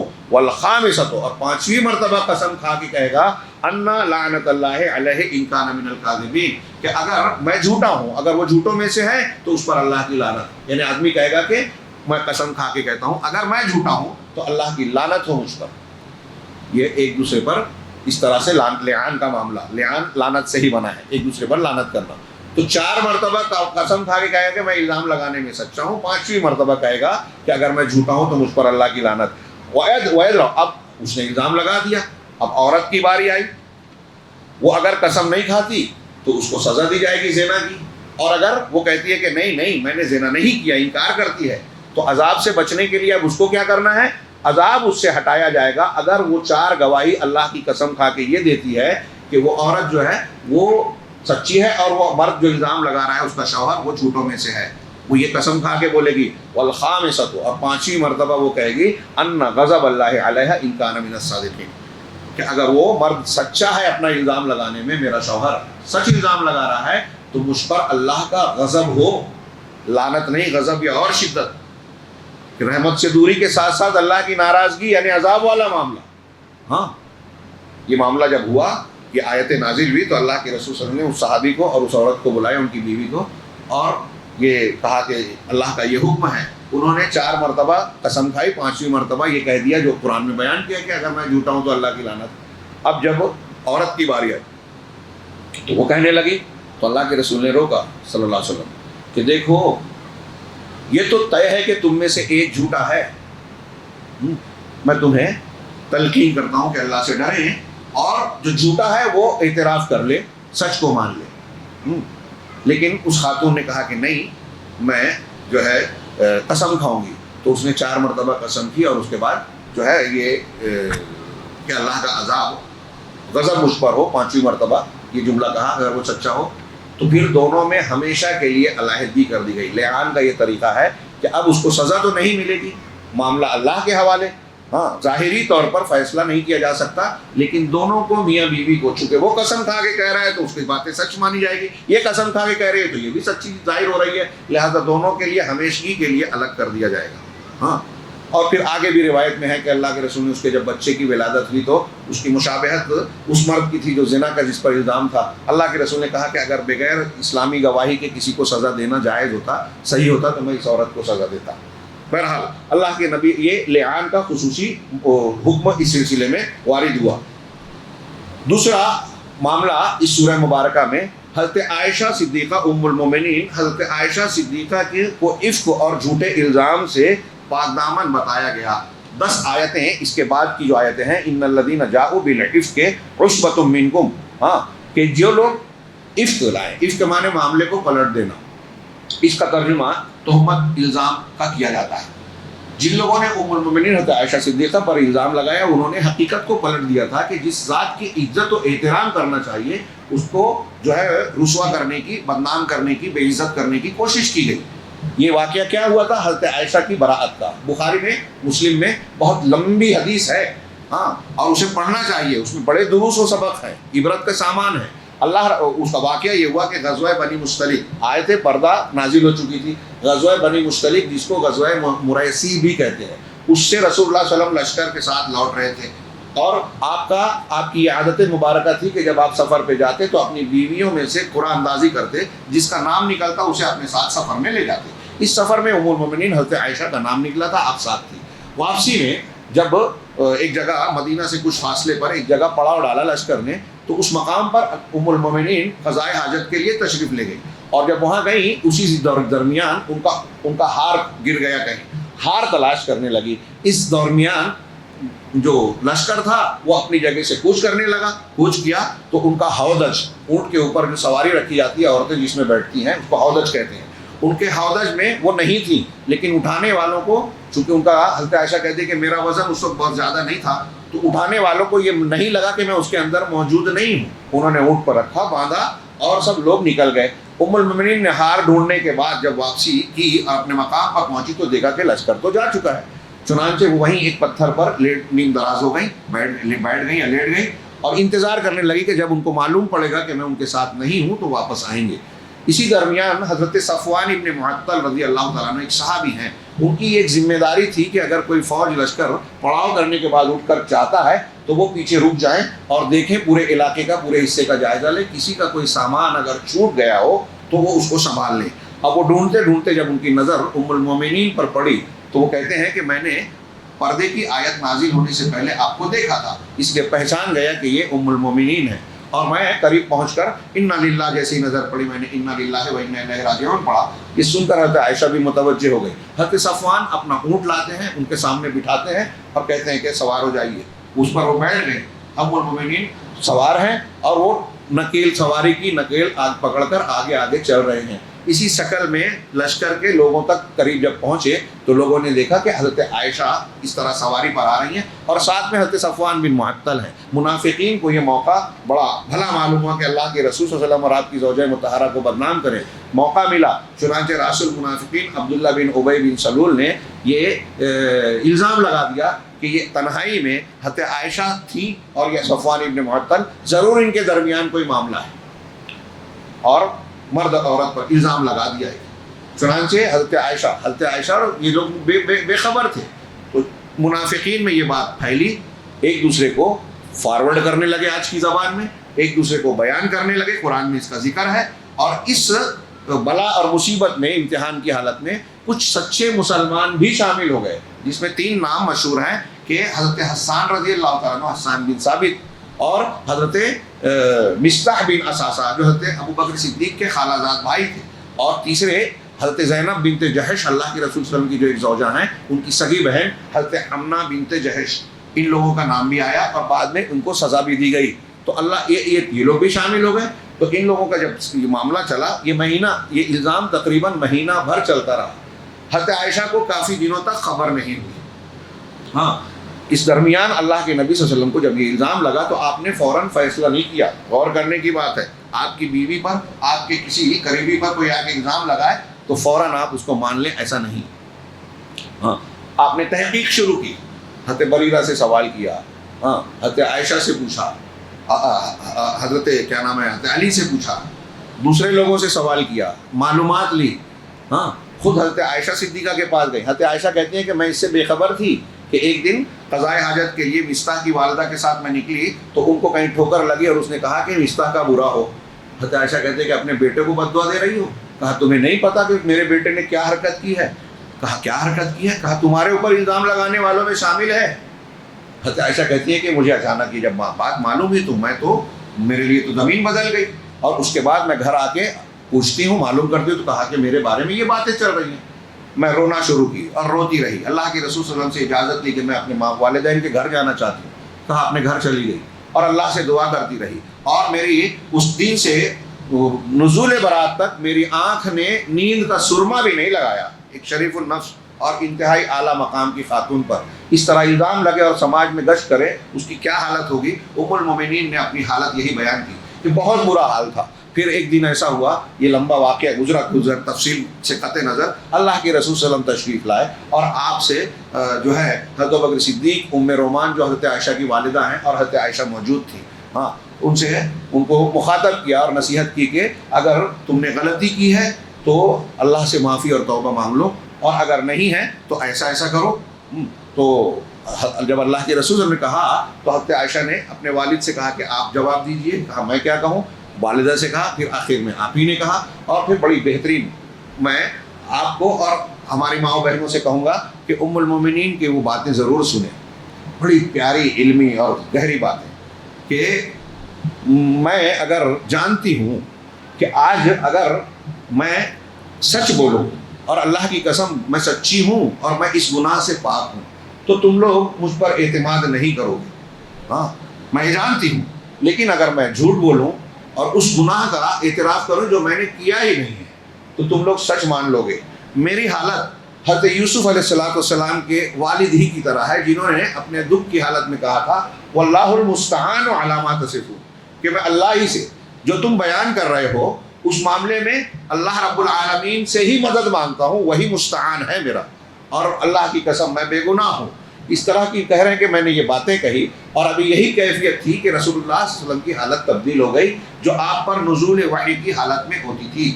اور جب آپ پر وحی کا نزول ہو گیا تو اس کے فوراً بعد جو پہلا جملہ آپ نے کہا, آپ کا چہرہ خوشی سے دمکنے لگا اور آپ نے کہا عائشہ ابشری عائشہ, ہاں ان اللہ قد برأک مما قالوا, کہ عائشہ خوش ہو جاؤ, او کما قال, عائشہ خوش ہو جاؤ, اللہ نے تمہاری برات نازل کر دی. ام المومنین کہتی ہیں اس سے پہلے کہا تھا کہ میں یہ تو جانتی تھی کہ میں بے گناہ ہوں, اللہ رب العالمین میرے بارے میں سچائی کو واضح ضرور کرے گا, لیکن یہ نہیں جانتی تھی کہ میرے بارے میں اللہ تعالیٰ قرآن کی آیتیں نازل کرے گا جو قیامت تک پڑھی جاتی رہے گی. اس نے قرآن کی آیتیں نازل کی ان الذین جاءوا بالافک عصبۃ منکم, کہ جن لوگوں نے تم پر افک کا معاملہ پیش کیا, افک کو لایا, وہ تمہارے ہی درمیان کی ایک جماعت ہے. ہاں اللہ نے آگے فرمایا کہ لا تحسبوہ شرا لکم, اس کو تم اپنے لیے شر مت سمجھو, یہ تمہارے لیے خیر ہے, آزمائش ہے تمہارے درجات کی. اگر صبر کرو گے درجات کی بلندی ہے, سچے جھوٹے کی تمیز ہو رہی ہے, اور اس سے اور بھی فائدے ہیں. اللہ تبارک و تعالیٰ نے اس کے ضمن میں قرآن کی آیتیں اور احکامات ظاہر کی, اور جب قرآن کی آیتیں حضرت عائشہ کی برات میں نازل ہوئی تو یہ رسول اللہ صلی اللہ علیہ وسلم کے لیے اور حضرت عائشہ کے لیے عزت کی بات بنی, ان کے مقام بلند کا کو بیان کرنے والی بن گئی. اب اگر ان آیتوں کے بعد اہل علم کہتے ہیں کہ اگر کوئی حضرت اللہ کے رسول صلی اللہ علیہ وسلم کی کسی بیوی کے بارے میں بری بات کہے گا تو وہ ان آیتوں کی روشنی میں کافر ہو جائے گا اور دردناک عذاب کا مستحق بنے گا. اللہ تعالیٰ نے کہا کہ اسے تم اپنے لیے شر نہ سمجھو, بل ہوا خیر لکم, وہ تمہارے لیے خیر ہے. لکل امرئ منہم ما اکتسب من الاثم, ان میں سے جتنے بھی لوگ ہیں الزام لگانے والے, ہر ایک کے لیے وہی سزا ہے جو اس نے کمایا ہے, ہاں جتنی برائیاں کی ہیں. تو نتیجہ کیا تھا, اللہ نے کہا والذی تولی کبرہ, اور جس کے کبر نے اس میں سب سے بڑا حصہ لیا, ہاں لہو عذاب عظیم, اس کے لیے عذاب علیم ہے. ہاں اب اس آیت کے نازل ہونے کے بعد جو سچے مسلمان تھے نا, مصطح, حمنہ بنت جہش, حسان بن ثابت رضی اللہ عنہ, سب سچے نیک انسان تھے, ان کو سزا دی گئی, 80 کوڑے مارے گئے. لیکن جو والذی تولی کبرہ سے مراد جو ہے راس المنافقین ہے, جس نے یہ پلان بنایا تھا, سرغنہ تھا اس کا, عبداللہ بن ابی بن سلول, اس کو سزا نہیں دی گئی. سزا نہیں دی گئی, بہت دھیان سے سنیے, کہ جو بڑا تھا اصلی تھا اس کو سزا نہیں دی گئی. اس کی 2 وجہ بتائی علماء نے. ایک تو یہ کہ قرآن نے کہا کہ اس کو عذاب عظیم ملنا ہے, اور جو سچے مسلمان ہیں ان کو یہاں سزا دی گئی. یہاں سزا جس مسلمان کو مل جائے گناہ کی وہ صاف ہو جاتا ہے. چور نے چوری کی ہاتھ کٹ گیا, زانی نے زنا کیا, رجم یا کوڑے کی سزا مل گئی تو آخرت میں وہ بچ جائے گا. حضرت معیذ اسلمی اور غامدیہ جس کا واقعہ جمعہ میں نے بیان کیا, انہوں نے اسی لیے کہا تھا کہ ہمیں پاک کیجیے, کہ ہم اس گناہ کے ساتھ رب کے سامنے نہیں جانا چاہتے. سزا مل جائے گی تو صاف ہو جائے گی, طاہر نہیں, ہمیں پاک کیجیے. تو دنیا میں سزا مل گئی تو آخرت میں. اب ان کو دنیا میں سزا دے دی گئی اس لیے کہ پکے سچے مسلمان تھے. حضرت حسان بعد میں حضرت عائشہ کے پاس آتے تھے, شرمندگی کے ساتھ بات چیت کیا, ہاں, اور ان کے روایات ہیں. اور پھر مصطح کو بھی حضرت ابوبکر صدیق نے کہا تھا کہ اب میں نہیں دوں گا انہی آیتوں کے بعد. تو اللہ نے نازل کیا قرآن کہ ایسی قسم نہ کھائیں, کیا تم نہیں چاہتے اللہ تمہیں معاف کرے؟ تو کہا نہیں اللہ میں چاہتا ہوں کہ معاف کرے, میں اب مصطح کو زندگی بھر وظیفہ دیتا رہوں گا بیٹی پر الزام لگانے کے باوجود. تو میں یہ عرض کرنا چاہتا ہوں کہ ایک حکمت تو یہ ہے کہ ان کو سزا دی گئی, راس المنافقین کو نہیں دی گئی اس لیے کہ اسے قیامت کے دن آخرت میں عذاب ہونا تھا. دوسرا ایک حکمت ہے جو آج کے ماحول میں ہمیں غور کرنا چاہیے کہ بعض مرتبہ ارباب حل و عقد, حکمراں طبقہ کچھ مصلحتیں سامنے رکھتا ہے. عبداللہ بن ابی بن سلول کے پیچھے بہت سارے لوگ تھے، منافقین کا ایک پورا دھڑا اور جماعت تھی.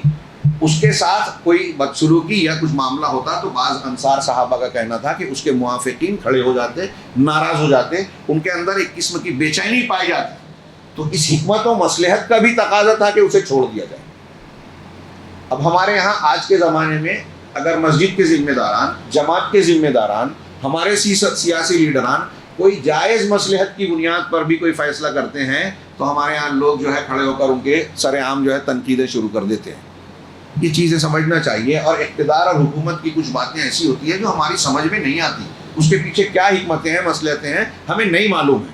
لہٰذا یہ روش اور طریقہ درست نہیں ہے. جس کو جمہوریت کا نام دے کے لوگ بہت اچھا کام سمجھتے ہیں، یہ اچھا نہیں ہے. اللہ نے آگے فرمایا کہ لولا اذ سمعتموہ، یہ ہمارے لیے تعلیم ہے. لولا اذ سمعتموہ ظن المؤمنون والمؤمنات بانفسہم خیرا، کہ ایسا کیوں نہیں ہوا کہ جب تم نے یہ عفق اور تہمت کی بات سنی تھی تو تم مسلمان مرد اور مومن مرد اور مومن عورتیں اپنے نفسوں کے تعلق سے خیر سوچتے. کہ ایک پکا مسلمان دیندار یہ کیوں نہیں سوچتا کہ میں یہ کام کر سکتا ہوں کیا؟ جب میں نہیں کر سکتا تو ام المومنین کیسے کر سکتی ہے؟ وہ کیسے کر سکتی ہے؟ اپنے آپ پر سوچنا چاہیے. یہ حسن ظن ایک ایمان والے کو دوسرے مومن کے ساتھ رکھنا چاہیے. یہ قرآن کہہ رہا ہے. ایسا کیوں نہیں کیا کہ مومن مرد اور عورت نے اپنے اوپر قیاس کیا ہوتا؟ وقالو، اور یہ کیوں نہیں کہا ھذا افک مبین، کہ یہ کھلا ہوا الزام ہے، افک ہے. لولا جاؤ علیہ باربعۃ شہداء، اگر یہ الزام لگایا تھا تو اس پر 4 گواہ کیوں نہیں لائے؟ فاذ لم یاتوا بالشہداء فاولئک عند اللہ هم الکاذبون، اگر وہ 4 گواہ نہیں لائے ہیں تو یہ لوگ اللہ کے نزدیک جھوٹے ہیں. اب حضرت عائشہ کا معاملہ تو جھوٹ تھا ہی. اس آیت کی روشنی میں نے ابھی بیان کیا، اللہ نے کہا کہ اگر کوئی 4 گواہ نہیں لائے، چاہے اس نے دیکھا ہو، تب بھی وہ جھوٹا مانا جائے گا قرآن کی اس روشنی میں. ولولا فضل اللہ علیکم ورحمتہ فی الدنیا والآخرہ لمسکم فیما افضتم فیہ عذاب عظیم، کہ اگر اللہ کی تم پر فضل اور رحمت نہیں ہوتی دنیا اور آخرت میں تو جو تم نے کیا ہے اس کے بدلے میں تم پر عذاب عظیم، بہت بڑا عذاب آ جاتا ہے. یہ چھوٹا موٹا گناہ نہیں ہے. استلقونہ بألسنتکم، جب تم اسے اپنی زبانوں سے لے رہے تھے، نقل در نقل بیان کر رہے تھے، ایک دوسرے کو فارورڈ کر رہے تھے. آج کی زبان میں جب تم یہ ایسے الزامات آتے ہیں، لوگ ارے پتہ چلا اس کے گھر میں کیا ہوا، فلاں نے کیا کیا، ہمارے یہاں ایک مزاج بنا ہوا ہے. اس کو چھوٹی بات اللہ کہہ رہا ہے کہ جب تم اس زبان نقل در نقل کر رہے تھے، ایک دوسرے سے لے رہے تھے، وَتَقُولُونَ بِأَفْوَاهِكُمْ مَا لَيْسَ لَكُمْ بِهِ عِلْمٍ، اور اپنی زبانوں سے تم اپنے منہ سے وہ بات کہہ رہے تھے جس کا تمہیں علم نہیں تھا. وَتَحْسَبُونَهُ هَيِّنًا، اور اس کو تم ہلکی بات سمجھ رہے تھے. وَهُوَ عِندَ اللَّهِ عَظِيمٌ، جبکہ یہ اللہ کے نزدیک بہت عظیم اور بڑی بات ہے. ہاں، یہ بڑی بات چھوٹی بات نہیں ہے.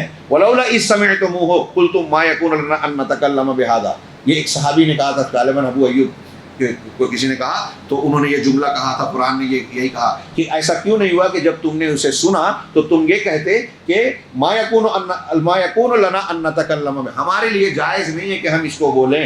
سبحانک، اللہ تو پاک ہے. ھذا بہتان عظیم، یہ بہت بڑا بہتان ہے. یعظکم اللہ ان تعودوا لمثلہ ابدا، اللہ تم کو وارننگ دے رہا ہے، نصیحت کر رہا ہے کہ تم اس جیسے کام کو کبھی بھی اب دوبارہ نہیں کرنا، لوٹنا نہیں. ان کنتم مومنین، اگر تم ایمان والے ہو.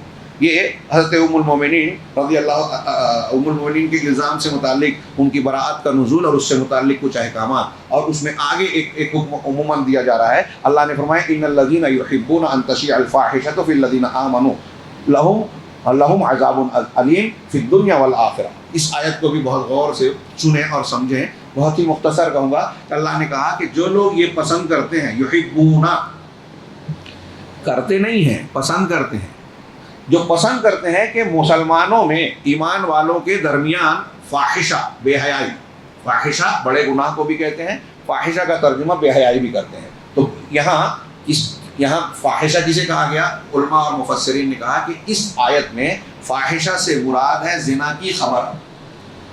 آپ کو کسی کے بارے میں زنا کی سچی جھوٹی جو بھی خبر مل رہی ہے وہ خبر فاحشہ ہے. ایک آدمی زنا کر رہا ہے، فاحشہ ہے.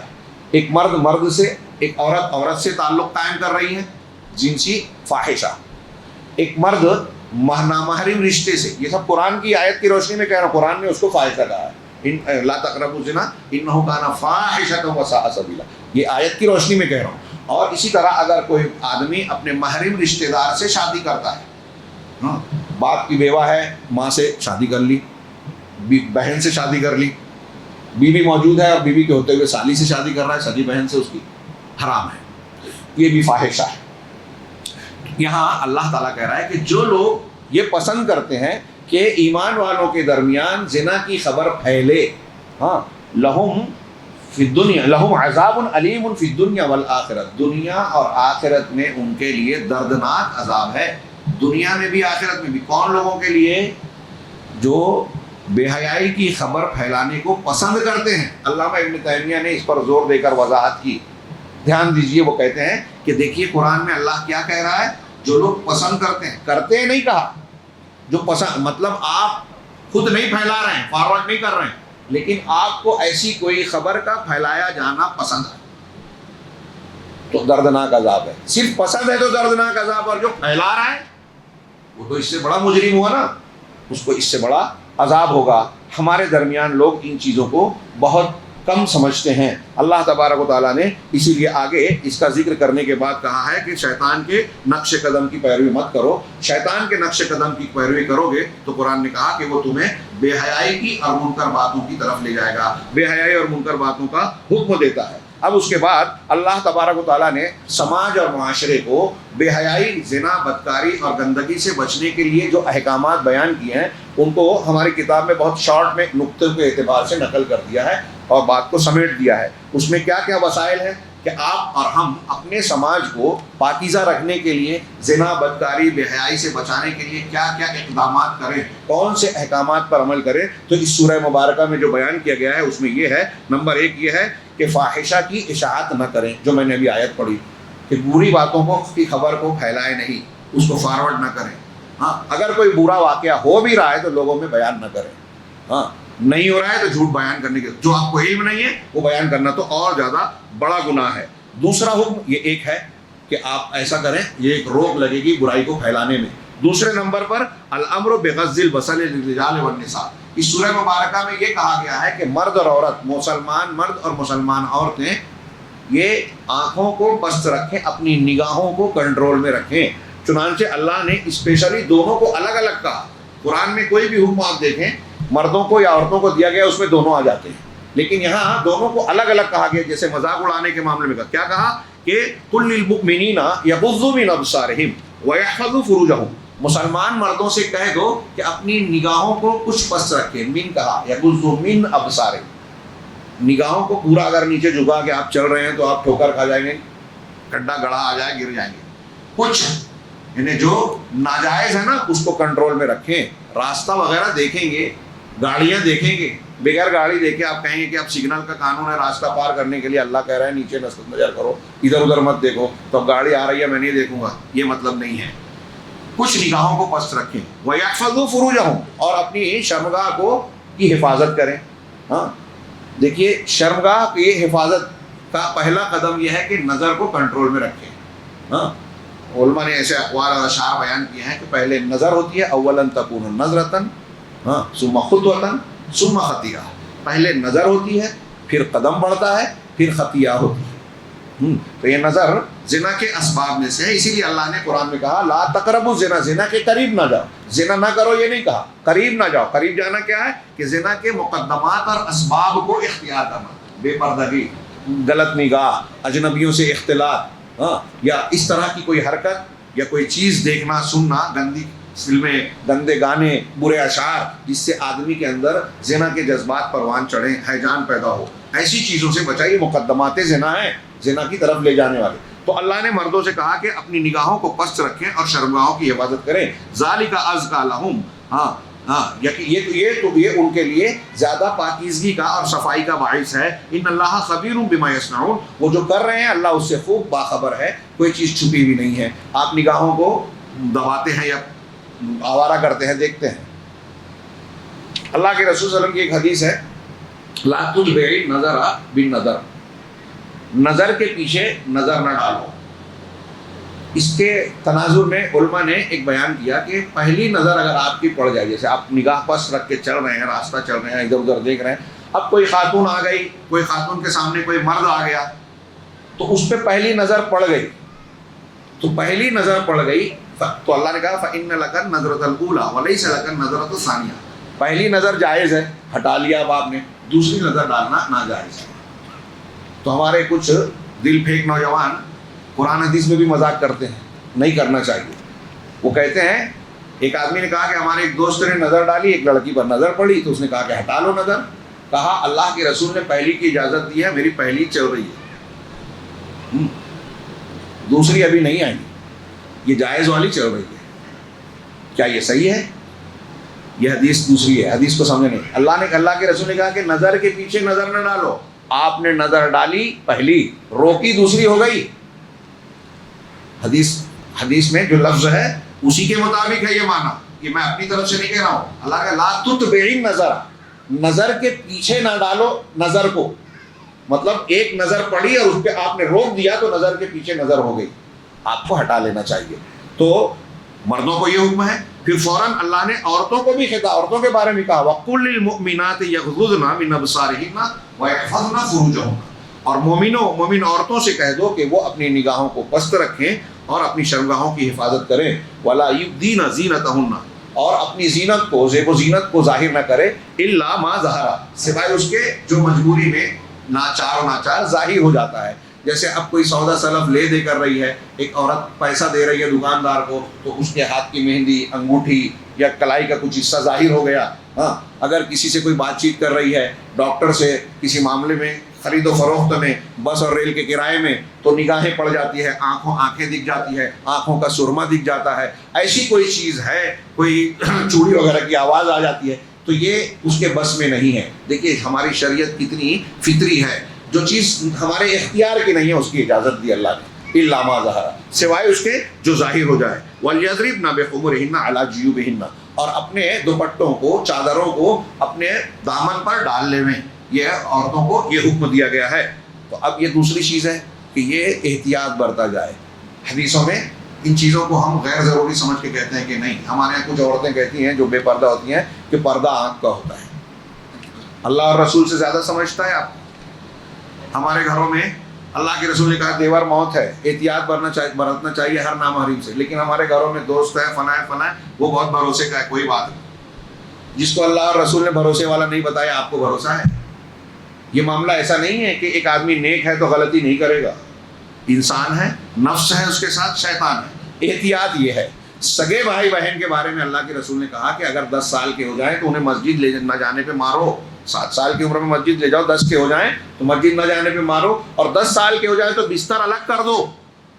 اب آپ کہیں گے کہ سگے بھائی بہن ہیں، جانکار لوگ سمجھتے ہیں نیند کی حالت میں کبھی کبھی ہوش و حواس نہیں ہوتا، یا ایسی کیفیت ہوتی ہے کہ ایک بھائی بہن اور بہن بھائی کی تمیز نہیں کرے گی. کچھ ایسی حرکتیں ہو سکتی ہیں جو ان کو غلطی کی طرف لے جائیں. شریعت کا احتیاط دیکھیے، اب کتنی چھوٹی سی بات لگتی ہے، لیکن اس کو اگر آپ نے چھوٹا سمجھ کے نظر انداز کیا تو یہ چیز بڑے گناہ کا سبب بن جاتی ہے. ہاں، برائی کا راستہ بن جاتی ہے. شریعت کی کسی چیز کو معمولی نہیں سمجھنا چاہیے. اللہ اور رسول نے کہا نا ہمیں ماننا ہے، اور ہم مانیں گے تو فائدے میں رہیں گے، نہ مان کر اپنے آپ کو اور اپنے گھر کو نقصان پہنچائیں گے. یہ دوسری یہ ایک اور حکم ہوا کہ غض بصر، یعنی نگاہوں کو پست رکھنا چاہیے. سماج کے کو پاکیزہ بنانے کا یہ ایک طریقہ ہے. اسی طریقے سے چوتھی چیز بتائیں گی کہ زینت کو ظاہر نہ کرنا سوائے محرم رشتہ داروں کے. ہاں، اپنے شوہروں کے لیے، اپنے باپ کے لیے، سسر کے لیے، بیٹے کے لیے، بھانجے بھتیجے جو محرم رشتہ دار ہیں جن سے شادی نہیں ہو سکتی، ان کے سامنے عورت اپنی زینت کو ظاہر کر سکتی ہے. لیکن ان میں بھی آداب ہیں.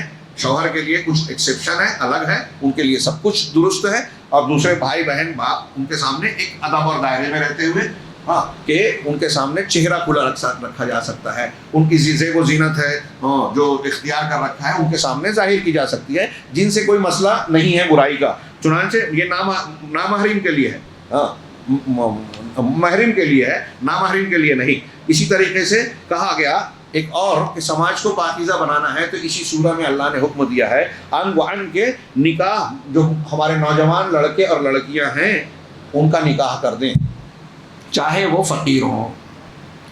اور میں اس میں ایک جملہ بڑھاؤں دوسری جگہ سے کہ اگر گناہ کا اندیشہ ہو تو ایک بیوی والا 2 کر لے، 3 کر لے.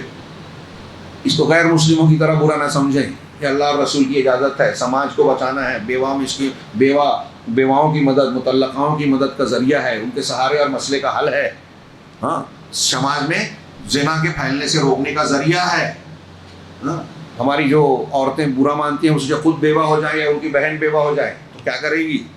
یہ نہیں چاہیں گی کہ ان کی بھی شادی ہو جائے. دوسری تیسری شادی کا معاملہ رواج عام ہوگا تو یہ مسائل آسانی سے حل ہوں گے. تو اللہ نے اس سورہ مبارکہ میں نوجوان وہ مرد اور عورتیں جن کا نکاح نہیں ہوا، اکیلے ہیں، بے جوڑ ہے، تو اللہ نے کہا کہ ان کو نکاح کروا دو. چنانچہ اللہ نے فرمایا وَأَنكِحُوا الْأَيَامَ مِنكُمْ وَالصَّالِحِينَ مِنْ عِبَادِكُمْ وَإِمَائِكُمْ کہ ایامہ، ایم کی جمع ایمہ، ایامہ اس ان عورتوں کو کہتے ہیں یا ان لوگوں کو جو بے جوڑ ہیں، وہ چاہے بیوہ ہو، چاہے کنوارے ہوں یا مطلقہ ہو، جو بے جوڑ مرد اور عورتیں ہیں ان کا نکاح کر دو. والصالحین اور جو صالح ہیں، من عبادکم و امائکم تمہارے غلاموں میں اور لونڈیوں میں. غلام اور لونڈی ہے لیکن بے جوڑ ہیں لیکن صالح ہیں. صالح کا دو معنی کیا، ایک صالح یعنی نیک ہیں، دین اور شریعت پر چلتے ہیں تو ان کے کردار کی حفاظت کے لیے کیا جائے. صالح ہیں، ایک صالح کا مطلب یہ کہ وہ شادی کے لائق ہیں، جسمانی اعتبار سے بھی وہ اس حق کو ادا کر سکتے ہیں. تو جو غلام اور لونڈیاں شادی کے لائق ہیں، صالح ہیں، ان کی بھی شادی کر دو. آگے کا جملہ دھیان سے جو آج ہمارے سماج اور معاشرے کو ضرورت ہے. اللہ نے کہا ان یکونوا فقراء یغنیہم اللہ من فضلہ، اگر وہ فقیر ہیں تو اللہ ان کو مالدار کر دے گا، بے نیاز بنا دے گا. پراپرٹی بن جائے، بہت بڑا بینک بیلنس ہو جائے، کاروبار چلے، یہ مطلب نہیں. غنی بنا دے گا مطلب ان کی ضرورتیں پوری کر دے گا. ہمارے یہاں بہت سے لوگ کہتے ہیں کہ پہلے پیروں پہ کھڑا ہو جاؤں، ابھی سر پہ ہوں، سر پہ کھڑا ہوں، پیروں پہ کھڑا ہو جاؤں پھر شادی کروں گا. ابھی سر پہ ہے کہ پیٹ پہ ہے، پھر یہ کر لوں تو شادی کر لوں گا. ہاں قرآن کہہ رہا ہے کہ شادی کر لو گے تو پیروں پہ کھڑے ہو جاؤ گے سر کے بجائے. یہ قرآن کہہ رہا ہے مالدار بننے کے لیے شادی کرنا چاہیے، مالدار بننے کے لیے شادی کرنا چاہیے، کیونکہ آپ جس بیوی کو لاؤ گے وہ اپنی قسمت لے کے آئے. آپ کے گھر میں جو بچہ پیدا ہوتا ہے وہ میں اس سے پہلے بیان کر چکا ہوں. تو اللہ کہہ رہا ہے کہ یکونوا فقراء مطلب فقیری، محتاجگی شادی کے راستے میں رکاوٹ نہیں بننی چاہیے. ایک انتہائی آدمی قلاش ہے وہ بھی کر سکتا ہے. ہاں یہ ہے کہ شادی کرنے کے بعد اس کو اس کا حق ادا کرنا چاہیے، بیوی کا نان نفقے کا وہ ذمہ دار ہے. لیکن یہ کہ غربت ہے، ایسا ہے اس لیے شادی نہیں کریں گے. اللہ پہ توکل کر کے یہ روحانی اسباب اختیار کرنے چاہیے، دعائیں کرنی چاہیے. سوچیے اللہ کے رسول صلی اللہ علیہ وسلم کے پاس ایک شخص، ایک عورت آئی، کہا کہ اپنے آپ کو آپ کے نکاح میں دینا چاہتی ہوں. آپ نے کہا کہ مجھے ضرورت نہیں ہے. تو ایک صحابی نے کہا میری شادی کرا دیجیے، آپ نہیں کرانا چاہتے. کہا تمہارے پاس مہر دینے کے لیے کچھ ہے؟ کہا کچھ بھی نہیں ہے. کہا ایک کٹورا وٹورا کوئی؟ کہا گھر میں کٹورا بھی نہیں ہے. کہا التمس ولو خاتما من حدید، ایک لوہے کی انگوٹھی کیوں نہ ہو تلاش کرو، لوہے کی انگوٹھی. کہا وہ بھی نہیں ہے. اتنا غریب آج ہمارے یہاں کون ہے کہ لوہے کی انگوٹھی بھی نہ ہو؟ تو اللہ کے رسول وہ کہا کہ پھر کیسے کروں، مہر دینا پڑے گا. وہ مایوس ہو کے جانے لگے، واپس بلایا. کہا قرآن کی کچھ آیتیں صورتیں جانتے ہو، علم ہے؟ کہا ہاں فلاں صورت کا علم رکھتا ہوں. کہا ٹھیک ہے میں تمہارا نکاح اس عورت سے کراتا ہوں، تمہارا مہر یہ ہے کہ یہ قرآن کی آیتیں تم اس کو سکھا دینا، یہ مہر ہے. آج ہو سکتا ہے کہ ہم سوچ سکتے ہیں ہاں ایسے ایمان والے ابھی کتاب میں ہی رہ گئے ہیں، ہمارے یہاں شاید ہی ملے، الا ماشاء اللہ ہوں گے میں سمجھتا ہوں. تو اللہ نے کہا کہ اگر فقیر بھی ہیں تو ہمارے جو غریب لوگ، نوجوان مرد اور عورتیں نا، انہیں شادی کرنی چاہیے. اگر کوئی مرد ہے، یہاں ایک مسئلہ بیان کر دوں، اہل علم کا امام مالک کا کہنا ہے کہ عام طور سے شادی کو سنت کہا جاتا ہے، لیکن اگر کوئی لڑکا لڑکی ہے اور وہ شادی کر سکتے ہیں، شادی نہ کرنے کی صورت میں یہ خطرہ ہو کہ وہ زنا کر بیٹھیں گے، گناہ کر بیٹھیں گے، تو ایسے لوگوں کے لیے شادی کرنا فرض ہے، سنت نہیں ہے. اسی طرح یہ کچھ باتیں بتائی گئی اس سورہ مبارکہ میں. شاید وقت بہت زیادہ ہو گیا ہے، جی زیادہ ہو گیا ہے. اس سورہ مبارکہ میں گھر کے کچھ آداب بتائے گئے، یہ پڑھنا چاہیے. مجھے ایسا لگتا ہے کہ بہت سے لوگ سورہ نور کی ان تعلیمات سے یا تو بہرہ نہیں ہیں یا توجہ نہیں دیتے. ایک تو یہ کہ گھر میں جانے کے آداب، گھر کے آداب بتائے سورہ مبارکہ میں. تو ایک ادب بتایا گیا کہ گھر میں داخل ہونے کے لیے سلام اور اجازت لی جائے. چنانچہ اس کی ایک آیت ہے ہاں یا ایھا الذین آمنوا لیستأذنکم الذین ملکت ایمانکم والذین لم یبلغوا الحلم منکم. یہ الگ آیت ہے ہاں، اس پہ یہ الگ ہے کہ تم میں جو لوگ تمہارے غلام اور لونڈی ہیں، غلام ہیں، نوکر چاکر ہیں ہاں، اور جو لوگ بالغ نہیں ہیں، وہ 3 اوقات میں گھروں میں داخل نہ ہوں. جب پردے کا اور گھر کے آداب بتائے گئے ہیں تو کچھ اوقات ایسے بتائے گئے کہ کسی کے گھر میں نہیں جانا. اور یہاں 3 اوقات بتائے گئے ہیں، فجر کے بعد، ظہر کے بعد جب آدمی تھک ہار کے گھر جاتا ہے کپڑے اتارتا ہے، اور تیسرے عشاء کے بعد گھر نہیں جانا. یہ ان آیتوں میں. اس سے پہلے کی جو میں نے بتایا آیت نمبر 26 میں ہے یا ایھا الذین آمنوا لا تدخلوا بیوتا غیر بیوتکم حتی تستأنسوا، کہ اے ایمان والو اپنے گھروں کے علاوہ دوسرے کے گھروں میں داخل نہ ہو یہاں تک کہ اجازت لے لو، انسیت کر حاصل کر لو، یعنی اجازت لے لو. یعنی السلام علیکم بھی کہنا ہے اور اجازت بھی مانگنا ہے. 3 مرتبہ انہی آیتوں میں آگے کہا جا رہا ہے. اور آگے کہا گیا کہ اگر تمہیں جواب نہ ملے تو واپس لوٹ جاؤ. کوئی نہیں ہے، جواب نہیں دیا، اجازت نہیں دیا، لوٹ جاؤ. اسی طریقے سے یہ اگر کہا جائے کہ لوٹ جاؤ، ارجعوا، واپس ہو جاؤ. آپ آواز دے رہے ہیں کسی کے گھر پہ جا کے اجازت مانگنے کہ میں اندر آؤں، وہ کہا کہ نہیں ابھی آپ جائیے، تو آپ واپس. وَإِن قِيلَ لَكُمُ ارْجِعُوا فَارْجِعُوا، اسی میں آیت میں آگے ہے کہ اگر تم سے یہ کہا جا رہا ہے کہ پلٹ جاؤ، واپس ہو جاؤ، تو پلٹ جاؤ. ہاں، مجھے یاد پڑ رہا ہے کوئی صحابی یا تابعی کئی گھروں پہ جاتے تھے جان بوجھ کے. تو کسی نے پوچھا کہ آپ بہت گھروں پہ جا کے اجازت طلب کرتے. ہاں، اللہ تعالیٰ نے قرآن میں کہا ہے نا کہ اگر کہا جائے واپس ہو جاؤ تو واپس ہو. مجھے کسی نے ابھی تک کہا ہی نہیں ہے اور میں اس پر عمل کرنا چاہتا ہوں کہ مجھے کوئی کہے واپس ہو جاؤ تو میں واپس ہو جاؤں. یہ جذبہ تھا ان کا. اور اللہ کے رسول صلی اللہ علیہ وسلم نے ان آیتوں کے تناظر میں یہ بیان کیا کہ اگر کوئی شخص اجازت لیے بغیر کسی کے گھر میں جھانکتا ہے، اگر میرے گھر میں کوئی جھانکے تو میں کسی نوکدار چیز سے اس کی آنکھ پھوڑ دوں گا اور اس پر کوئی سزا نہیں ہوگی. اگر آپ آگے میرے گھر میں جھانک رہے ہیں، میں آپ کی آنکھ پھوڑ دوں تو کوئی سزا نہیں. انما جعل الاذن من اجل البصر، یہ اللہ کے رسول صلی اللہ علیہ وسلم کا فرمان ہے. یہ جو آیت نے کہا ہے نا کہ اجازت لو، تو کہا یہ اجازت کیوں رکھی گئی ہے؟ نگاہ کی وجہ سے. اسی لیے اپنے گھر میں بھی اگر آپ کی والدہ کسی گھر میں رہتی ہیں، ہاں، آپ کی اہلیہ ہو یا کوئی بھی ہو، خواتین ہیں آپ کے گھر کی خواتین، تو آپ اس میں بھی پہلے جا کے سلام کریں، اجازت لیں. اللہ کے رسول، کسی نے کہا کہ اپنے ہی گھر میں ہو، کہا کہ تمہاری والدہ اور تمہارے گھر کی کوئی بھی خاتون ہو، اگر کسی ایسی حالت میں ہو جس میں اس کو یہ پسند نہیں کہ آپ اسے دیکھیں تو یہ ٹھیک نہیں ہے. جب آپ اجازت طلب کریں گے، سلام کریں گے تو وہ ٹھیک ٹھاک ہو جائیں گی، آپ کے آنے کے لیے تیار ہو جائیں گی کہ بھائی ایسی حالت میں مجھے نہ دیکھیں جو ناپسندیدہ ہو. چنانچہ یہ اجازت کے آداب بتائے گئے، گھر کے آداب بتائے گئے ہیں. ہاں، اسی طریقے سے اللہ نے فرمایا یہ شیطان والا ذکر ہے گھر کے آداب میں. آخر میں چل کے یہاں انہوں نے نقل نہیں کیا، میں نے بھی نہیں، لیکن اس میں بتایا گیا ہے کہ ایک ادب بتایا گیا ہے اور میں اس کو اپنے الفاظ میں وقت بچانے کے لیے بیان کر رہا ہوں. سورہ کے آخر میں کہ اگر تم میں کوئی بیمار ہے، کوئی لنگڑا ہے، کوئی اندھا ہے، اپاہج ہے، ہاں، تو اس کو اس بات میں کوئی حرج نہیں ہے کہ اپنے باپ کے گھر سے، ماں کے گھر سے، چچا کے گھر سے، بھائی کے گھر سے، فلاں ایسے کئی رشتہ داروں کا ذکر کیا، دوست کے گھر سے، یا وہ گھر جس کی چابی تمہارے پاس ہے. میں آپ کا پڑوسی ہوں یا تعلق رکھتا ہوں، میں سفر پہ جا رہا ہوں، اپنے گھر کی چابی آپ کو دے کہ یہ چابی آپ رکھیے، ضرورت پڑی تو میں سفر پہ جا رہا ہوں، تو آپ کے پاس چابی ہے. اب آپ اس گھر میں، اللہ تعالیٰ نے کہا کہ اگر ایسا ہے تو اس میں ایک نوٹ کرنے والی بات ہے کہ بھائی کا گھر، باپ کا گھر، اس سے پتہ چلا کہ اسلامی تعلیم کے اعتبار سے یہ بہتر ہے کہ ہر ایک کا گھر الگ الگ ہو. ہاں، ہمارے یہاں مشترکہ فیملی ہندوستان میں کی جاتی ہے. اس سے کچھ خوبیاں اور فائدے بھی ہیں مگر نقصان زیادہ ہے. ہاں، ساس بہو کے جھگڑے، نند بھاوج کے جھگڑے، اور ایک بھائی اور دوسرے بھائی میں خواتین کی وجہ سے، بچوں کی وجہ سے جھگڑے، یہ راستے بند ہو جاتے ہیں جب الگ الگ گھر الگ ہو، لیکن روز ملتے رہیں، حقوق کا خیال رکھیں. یہ عربوں میں، سعودی عرب میں بہت کامن ہے. تو قرآن بھی کہہ رہا ہے بھائی کا گھر، ابا کا گھر، فلاں کا گھر، چاچا کا گھر، مطلب گھر الگ الگ ہے.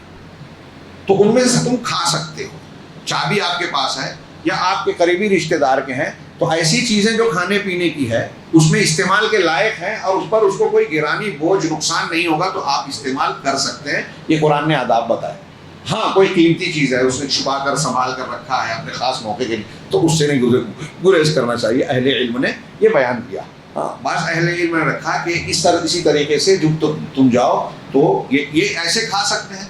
اب آپ کسی کے گھر میں جا رہے ہیں، کسی مسلمان کے گھر میں، یا آپ کے گھر میں آپ کھانا کھا رہے ہیں، کوئی آ گیا تو آپ کا دسترخوان اس کے لیے کھلا ہونا چاہیے. یہ ایک مسلمان کا دوسرے مسلمانوں کے ساتھ عام سلوک ہے کہ ان کے لیے کم سے کم کھانے پینے والا معاملہ، دسترخوان والا معاملہ کھلا رہے۔ اللہ تعالیٰ نے یہاں فلاں فلاں فلاں فلاں کا گھر کہا، بیٹے کا گھر نہیں کہا۔ علماء نے کہا کہ باپ کے لیے بیٹے کے گھر کے لیے اجازت کی ضرورت نہیں ہے۔ اللہ کے رسول صلی اللہ علیہ وسلم سے ایک صحابی نے اپنے والد کے بارے میں مالی اعتبار سے کہا تو آپ نے کہا کہ ان انت مالک لابیک، تم اور تمہارا مال تمہارے ابا کا ہے، تمہارے والد کا ہے۔ اب اس کا یہ مالک مطلب نہیں ہے کہ باپ کو اپنے بیٹے کے مال میں پورا تصرف ہو، کہ آپ کا 5 لاکھ کا ٹرن اوور ہے اور باپ آئے پورا 5 لاکھ لے کے ایک دوسرے بیٹے کو دے دے۔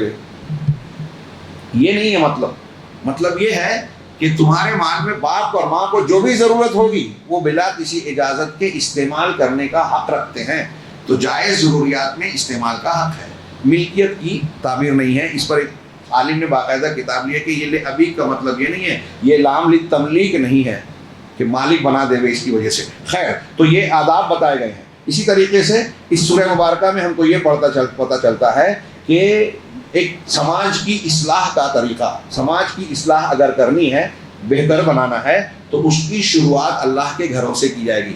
یہ گھر ہے اللہ کا، مسجدیں، اس کو آباد کیا جائے، تربیت کو کے ذریعے سے یہاں کام کیا جائے، عبادت کی جائے۔ اللہ نے کہا ہے، اور ان عبادات میں راس العبادات نماز ہے۔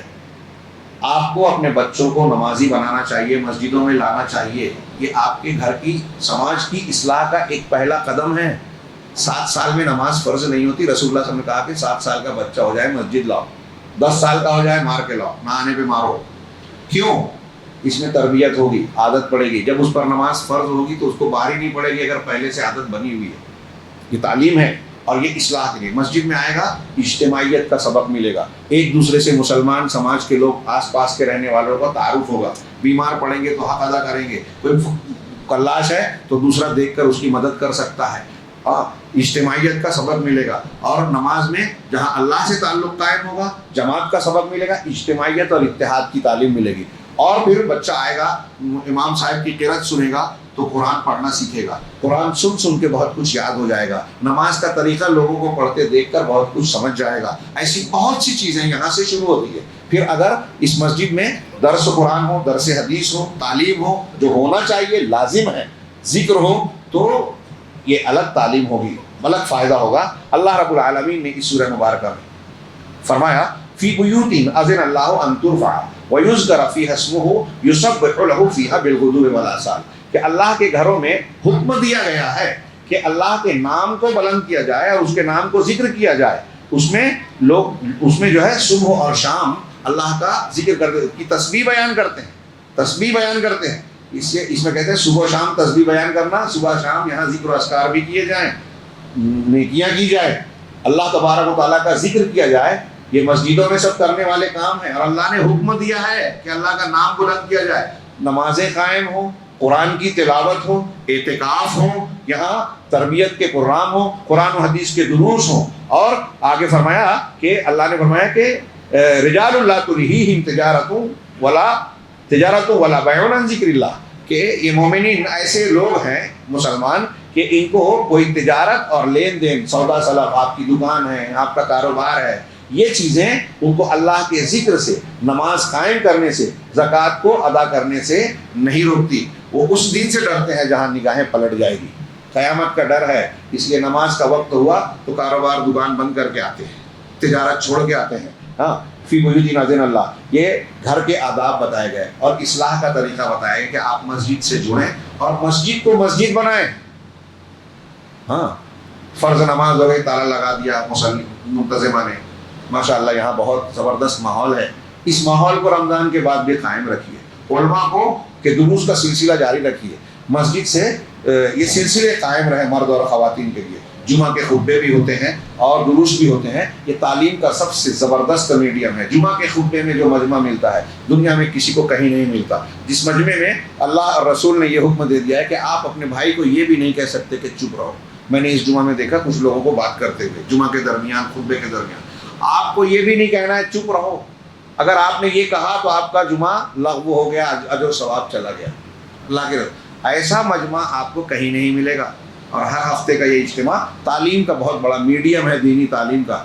اس میں ہمارے علماء کرام اکثر و بیشتر جب میں جانتا ہوں محنت کرتے ہیں، قرآن و حدیث ڈھونڈ کر، سوچ کر، غور کر کے یہ سوچتے ہیں کہ سامعین اور حاضرین کی جو ضرورت ہے قرآن و حدیث کی تعلیم کی ہمیں وہ دینا چاہیے، اس لیے اس میں لحاظ کریں۔ میں سب کو مشورہ دوں گا، تلقین کروں گا، بڑوں کو بھی نوجوانوں کو بھی، کہ جمعہ کی نماز میں خطبے کو بہت اہمیت دیں، سنجیدگی سے سنیں دین کی باتوں کو۔ یہ آپ کے دین سیکھنے کا ہفتہ وارانہ پیریڈ ہے جو اللہ اور رسول نے آپ کے لیے مقرر کیا ہے۔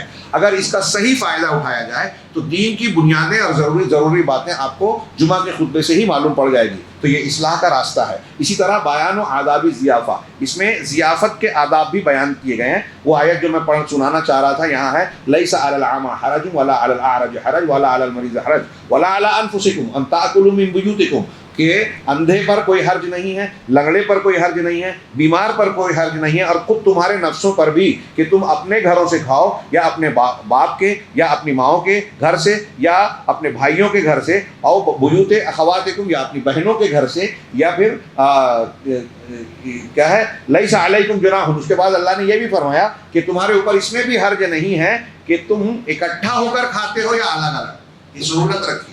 حدیث نے کہا اکٹھا کھاؤ گے تو برکت ملے گی، لیکن اگر کوئی ضرورت ہے، پریشانی ہے، موقع ہے، مجھے بھوک نہیں لگی، آپ بھوکے ہیں تو آپ کھا لیجیے، میں بعد میں کھا لوں گا، تو اللہ نے یہ اجازت اور یہ رخصت کشادگی رکھی ہے۔ کھانے پینے کے آداب بھی بیان کیے، یہ ہمارا دین ہے، تو ضیافت کے آداب بھی بتائے گئے۔ اس تناظر میں تشریحات پڑھیں گے آپ تو ملے گا کہ صحابہ کرام میں جب جہاد وغیرہ کے لیے جاتے تھے تو کچھ لوگوں کو کنجیاں دے دیتے تھے، تو وہ حرج محسوس کرتے تھے، اللہ نے اجازت دی کہ تم ان کے گھر میں کی استعمال کے لائق چیز استعمال کر سکتے ہو۔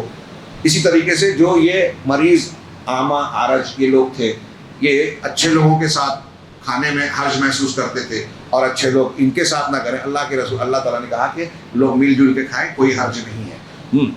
اس صورت کے کچھ فوائد، اللہ تبارک و تعالیٰ نے اس میں ارشاد فرمایا، وعد اللہ الذین آمنوا منکم وعملوا الصالحات لیستخلفنہم فی الارض وليمکنن لهم دینہم الذی ارتضی لہم۔ ہمارے ہاں لوگ اسلامی حکومت کی بات کرتے ہیں، قرآن کی اس آیت کو انہیں سمجھنا چاہیے۔ صرف ترجمہ کر رہا ہوں کہ اللہ نے تم میں سے ان لوگوں سے جو ایمان لائے، عمل صالح کیا، وعدہ کیا کہ زمین میں انہیں خلافت دے گا۔ تم خلافت کی بات مت کرو، حکومت بنانے کی، نبی کے طریقے پہ دعوت کا کام کرو۔ ہاں، اگر تم ایمان اور عمل صالح کرو گے تو اللہ کا وعدہ ہے تمہیں خلافت دے گا۔ ہاں، اور کیا کرے گا؟ وَلَيُمَكِّنَنَّ لَهُمُ الَّذِي وَلَيُمَكِّنَنَّ لَهُمْ دِينَهُمُ الَّذِي ارْتَضَىٰ لَهُمْ، ان کے اس دین کو تمکنت، قوت اور غلبہ دے گا جس کو ان کے لیے پسند کیا۔ وَلَيُبَدِّلَنَّهُم مِّن بَعْدِ خَوْفِهِمْ أَمْنًا، اور ان کے خوف کی حالت کو امن کی حالت سے بدل دے گا۔ میں نے بھی کہا مسلمان آج ڈرے ہوئے ہیں۔ کل ہماری گفتگو ہو رہی تھی، میں نے بعض دروس میں بھی ذکر کیا کہ ایک تاریخ کا ایک دور گزرا تاتاریوں کے حملے کا، جس کے بارے میں کہتے ہیں کہ مسلمان اتنے خوفزدہ اور بے حوصلہ ہو گئے تھے کہ ایک تاتاری سپاہی اگر کسی مسلمان سے بازار میں کہتا کہ تو یہیں رک، میں گھر سے تلوار لا کے تیری گردن ماروں گا، تو وہ بھاگتا بھی نہیں تھا، اتنی بھی ہمت نہیں تھی۔ ایسا ہی آج ہمارے یہاں ہو گیا ہے۔ پہلے وہ پڑھتے تھے تو سمجھ میں نہیں آتا تھا کہ ایسا کیسے ہو سکتا ہے، آج سمجھ میں آ رہا ہے۔ مسلمان کتنا پست حوصلہ ہو گیا ہے، کتنا خوف زدہ اور ڈرا ہوا ہے۔ تو یہ صورتحال بدلے گی کیسے؟ غم کی، ڈر کی، افسوس کی، ایمان اور عمل صالح پر اللہ کا وعدہ ہے۔ اس سورہ مبارکہ کی آیت کریمہ ہے۔ اسی طرح اس سورہ مبارکہ میں ایک لفظ آیا، ایک آیت ہے، اللہ نور السماوات والارض، اللہ ہی آسمان اور زمینوں کا نور ہے۔ یہ جو اللہ نے بیان کیا، نگاہوں کو پست کرنے کے جو حکم بیان کیا نا کہ اپنی نگاہوں کو جھکائے رکھو، اس کے حکم کے بعد ہے۔ اس سے یہ پتہ چلتا ہے کہ جو شخص پاکدامنی اختیار کرے گا، اپنی نگاہوں پر کنٹرول رکھے گا، اپنے کردار پر کنٹرول رکھے گا، اللہ تعالیٰ اس کو نور دے گا۔ اللہ آسمانوں اور زمین کا نور ہے، کیا مطلب؟ اس کی لمبی چوڑی تشریح کی جا سکتے ہیں۔ اللہ کے ناموں میں سے ایک نام نور ہے، اللہ خود نور ہے، حدیث سے ثابت ہے۔ نور انا یراہ، اللہ کے رسول نے فرمایا کہ وہ تو نور ہے، کیسے دیکھا جا سکتا ہے؟ اس کا حجاب بھی نور ہے، اور اللہ کے رسول نے کہا کہ اگر وہ حجاب کو ہٹا دے تو جہاں تک اس کی نگاہیں جائے گی سب جل جائے گا یا ختم ہو جائے گا۔ اس لیے کیونکہ دنیا کی چیزیں اس کی دیدار کی تاب اس وقت نہیں لا سکتی۔ جنت میں اہل جنت کو یہ طاقت اللہ تعالیٰ دے گا۔ بہرحال جو ہے یہ اللہ نور السماوات والارض ہے۔ نور کئی طریقے کا ہوتا ہے۔ ایک نور جو ہوتا ہے وہ ایک نور دنیا میں جیسے سورج کی روشنی ہے، تو سورج، چاند، ستارے جو منور ہیں، اللہ تعالیٰ نے ان کو منور کیا ہے۔ ایک نور اللہ کا وہ ہے۔ ایک ہمارا ایک نور ہے جو آنکھ کا نور کہلاتا ہے، جس کی وجہ سے ہم دیکھتے ہیں۔ ہاں بعض کہتے ہیں کہ وہی جو باہر کی روشنی ہوتی ہے اس کا ریفلیکشن انعکاس ہوتا ہے جو ہم کو دکھائی دیتا ہے، لیکن آنکھ کا ایک نور ہے. ایک نور ہے جو سب سے اہم ضروری ہے، وہ اللہ کے کلام کا نور ہے، وحی کا نور. اور یہ قرآن میں وہی بیان کیا ہے کہ یہ پورا قرآن نور ہے. قرآن نور ہے، رسول اللہ صلی اللہ علیہ وسلم نور ہدایت ہیں. ہمارے کچھ بھائی کہتے ہیں کہ نور مجسم ہے، وہی اللہ والا نور کا ٹکڑا ہے. جو ایسا کہتا ہے وہ شرک کرتا ہے، اللہ کو رسول سے، رسول کو اللہ سے ملاتا ہے. اللہ کے رسول نور ہے، نور ہدایت ہے، راستہ بتانے والی، روشنی دکھانے والا نور ہے. تو پوری کائنات میں جو بھی روشنی ہے، بھلائی ہے، وہ اللہ رب العالمین کی دی ہوئی ہے. اگر ہم چاہتے ہیں کہ ہمارا دل منور ہو، آنکھوں میں صحیح بصیرت آئے، دل میں صحیح سوچ آئے، تو ہم کو قرآن وحی نور الہی سے استفادہ کرنا چاہیے، اللہ کے دین کو اختیار کرنا چاہیے. اور اللہ کے رسول صلی اللہ علیہ وسلم نے دعا بتائی ہے بہت پیاری کہ اے اللہ میری آنکھ میں نور کر دے، میرے دل میں، کان میں نور دے، میرے دل میں نور دے، میرے پورے جسم میں نور دے. تو ہی نور ہے، تو ہی نور لوگوں کو منور کرنے والا ہے. اسی طریقے سے نمبر 2 کہ اللہ تبارک و تعالیٰ نے سماج کو، جب اس میں کوئی ایسی چیز جو خبر پھیلائی جا رہی ہے، افواہ یا خبر پھیلائی جا رہی ہے، خاص طور سے ایسی چیز جو لوگوں کسی کی عزت پر حرف لانے والی ہے، ایسی خبر اگر سماج میں گشت کر رہی ہے، فارورڈ ہو رہی ہے، وائرل ہو رہی ہے، تو وائرل ہونے والی ایسی خبروں کے تعلق سے اس سورہ نے ہم کو 4 چیزیں بتائی ہیں کہ ہمیں کیا کرنا ہے. ایک چیز ہے حسن الظن باخواننا، اپنے بھائیوں کے ساتھ حسن ظن. جب تک کھلا پکا ثبوت نہیں ہے کسی کے بارے میں برا گمان نہیں کرنا. کوئی کھل کے کرتا ہے، واضح کرتا ہے تو الگ بات ہے، لیکن اگر ایک مومن ہے، بظاہر شریف ہے، تو اس کے بارے میں ہمیں اچھا گمان رکھنا چاہیے، یہ ضروری ہے. ایک چیز یہ.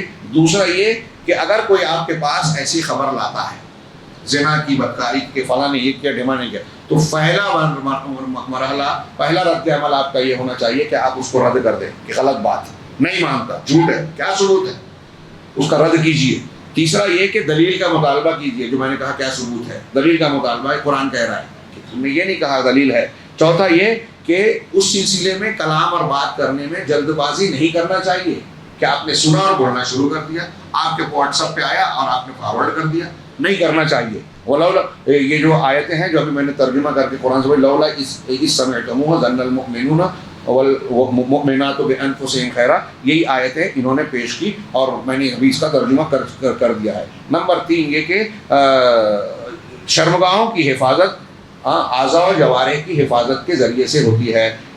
اللہ تبارک و تعالیٰ نے قرآن مجید میں اعضاء و جوارح کا ذکر کرتے ہوئے کہا، اس سورہ مبارکہ میں جو آداب بتائے، تو اس سورہ میں آنکھ کا بھی ذکر ہے. آپ کی آنکھ بھی کنٹرول میں رہے، آپ کے کانوں کو بھی کنٹرول میں رکھنا ہے کہ کسی کی سنو تو کیسے سنو. اسی طرح زبان کو کنٹرول میں رکھا ہے، تو آنکھ کا ذکر ہے، کان کا ہے، زبان کا ہے، ہاتھوں کا ہے، پیروں کا ہے، پیر کا ہے، سر کا ہے، سینے کا ہے، صدر اور نحر کا جو حلقوم ہے، اور قلب کا. اس سورہ میں یہ جسم کے اعضاء کا تذکرہ مختلف ہدایات کے ضمن میں آیا ہے. چوتھے اور آخری نمبر پر ہمارے صاحب کتاب نے ذکر کیا کہ اس سورہ مبارکہ میں یہ قاعدہ بھی بیان کیا گیا کہ جیسا آپ کا عمل ہوگا ویسا ہی بدلہ ہوگا. جیسا آپ کا عمل، زنا آدمی جب کرتا ہے تو 100 کوڑا مارنے کی سزا ہے یا رجم کی. ایک آدمی زنا کرتا ہے تو اس کے پورے جسم سے وہ لذت لیتا ہے، مرد ہو یا عورت، پورا جسم لذت لیتا ہے. اس لیے اس کی سزا ایسی رکھی گئی ہے کہ جب کوڑا مارا جائے گا یا پتھروں سے رجم کیا جائے گا تو پورے جسم کو تکلیف پہنچے گی. جیسا جرم ویسی سزا. اسلام کی سزا بڑا دلچسپ ہے. علامہ ابن قیم وغیرہ نے بیان کیا کہ آپ دیکھیں جہنم میں بھی، یا اللہ نے قیامت کے دن بھی، جیسے وہ علماء جو علم رکھتے ہیں، سوال کیا جائے ان کو جواب نہ دے، علم چھپا لیں. میرا مسلک کے خلاف ہے اس لیے بتا نہیں رہے، یا کوئی اور وجہ سے علم کو چھپانے والے کے بارے میں کہا کہ قیامت کے دن اس کے منہ میں آگ کی لگام پہنائی جائے گی. اس منہ کو تمہیں جو استعمال کرنا تھا نہیں کیا تو اس منہ کو سزا دی جا رہی ہے، جیسا عمل ویسا بدلہ. اس میں اور بھی کچھ باتیں ہیں. اللہ رب العالمین نے مسلمانوں کو آداب بتائے ہیں رسول کے، اور منافقین کی روش بتائی ہے کہ یہ منافقین اللہ کے رسول کی بات سن کے جو ہے کھسکنے کی کوشش کرتے ہیں، قرآن اور حدیث کو سن کے اعراض کرتے ہیں. جب ان کو اللہ اور رسول قرآن و حدیث کی طرف بلایا جاتا ہے تو منہ موڑتے ہیں. آج ہمارے یہاں بہت سے مسلمان بھی ایسے ہیں کہ نہیں ہم کو قرآن حدیث نہیں سننا ہے، ہمارے باپ دادا اور ہمارے مسلک کی سننا ہے. ان منافقین کی روش اور ان کے اندر کیا فرق ہے غور کیجیے. اور اللہ نے اسی ضمن میں فرمایا کہ قل اطیعوا اللہ واطیعوا الرسول، آپ کہہ دیجئے کہ آپ اللہ کی اطاعت کرو اور الرسول کی اطاعت کرو. فإن تولوا، اگر وہ پیٹ پھیرتے ہیں، نہیں مانتے، فإنما علیہ ما حمل، تو اللہ کے رسول پر وہ ذمہ داری ہے جو ان کے سپرد کی گئی ہے. ان کی ذمہ داری کا بوجھ وہ اٹھا رہے ہیں، وہ اپنا کام کر رہے ہیں. وعلیکم ما حملتم، اور تمہاری جو ذمہ داری ہے تم پر وہ اس کے بارے میں سوال ہوگا. تم پر وہ بوجھ ہے جو تم کو سونپا گیا ہے، لادا گیا ہے. اور اللہ نے آگے کہا وَإِن تُطِيعُوهُ تَهْتَدُوا، اور اللہ کی اطاعت ہی میں ہدایت ہے. اور اگر تم نے، قرآن کہہ رہا ہے، یہ ایک جملہ یاد رکھ لیجیے سورہ نور کا، کہ اگر تم ان کی اطاعت کرو گے، رسول کی اطاعت کرو گے تو ہدایت پاؤ گے. میں ایک سوال کر رہا ہوں کہ دنیا کے کسی بھی انسان کے بارے میں کیا یہ آپ کہہ سکتے ہیں، میں، آپ، کوئی اور، کہ اگر اس کی اطاعت کریں گے تو ہدایت پا جائیں گے؟ مثال کے طور پہ میں حضرت موسیٰ کا نام لوں، حضرت موسیٰ کی اطاعت کریں گے، اللہ کے رسول صلی اللہ علیہ وسلم کو چھوڑ کر حضرت موسیٰ کی اطاعت کریں گے، ہدایت پائیں گے؟ نہیں پائیں گے. اور جب حضرت موسیٰ پر جلیل القدر پیغام، ان پر ایمان لانا فرض ہے، انکار کریں گے کافر ہو جائیں گے. ان پر قرآن، ان پر توریت نازل کو، اس کو بھی ماننا ہے، اور ان کی وہ تعلیمات جو قرآن و حدیث نے تائید کی وہ بھی ماننا ہے. لیکن رسول کو چھوڑ کر یا رسول کی مخالفت میں ان کی کوئی چیز مانی تو گمراہ ہو جائیں گے. اب سوچئے تھوڑی دیر کے لیے، موٹی سی بات، کہ ہمارے یہاں بہت سے لوگ حنفی مسلک کے، شافعی مسلک کے ماننے والے، جب ان کے سامنے حدیث آتی ہے تو کہتے ہیں کہ ہم تو اس مسلک کو مانتے ہیں، نہیں مانیں گے. امام کے پیچھے سورہ فاتحہ پڑھنا فرض ہے، حدیثوں سے ثابت ہے. مسلک کے نام پر نہیں مان رہے، رفع الیدین ثابت ہے، نہیں مان رہے. یہ چیز ایسی ہے جو ہمارے یہاں بحث آتی ہے، اس لیے اس کا ذکر کیا. عقیدے میں ہمارے پیر صاحب وحدت الوجود ہندوؤں کا عقیدہ پیش کر رہے ہیں، اب ان کو بولتے ہیں کہ وہ ایسے پہنچے ہوئے پیر ہیں تو ان کی بات مان رہے ہیں، تو آپ کو وہ گمراہی کی طرف لے جا رہے ہیں.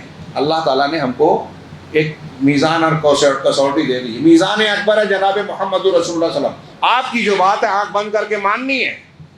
اور دنیا کا کوئی بھی انسان کتنا بھی پہنچا ہوا ہو، اگر اللہ کے رسول کی حدیث کے خلاف ہے، اس کی بات کو چھوڑنا لازم ہے. نبی کی بات ماننا ضروری ہے. اس کو چھوڑ کے اس کو مانا نہیں بچیں گے. اس کو مان کر کسی کی بھی بات چھوڑا بچ جائیں گے، اجر پائیں گے. یہی امتحان ہے. اللہ نے کہا وَإِن تُطِيعُوهُ تَهْتَدُوا، اگر آپ ان کی اطاعت کرو گے تو ہدایت پا جاؤ گے. اور اللہ کے رسول سے اللہ تعالیٰ نے یہ بھی فرمایا قرآن مجید میں، انما کان، منافقین کی روش بتانے کے بعد یہ کہا انما کان قول المؤمنین اذا دعوا الی اللہ ورسولہ لیحکم بینہم ان یقولوا سمعنا واطعنا، کہ مسلمان مردوں، انما کان قول المؤمنین والمؤمنات،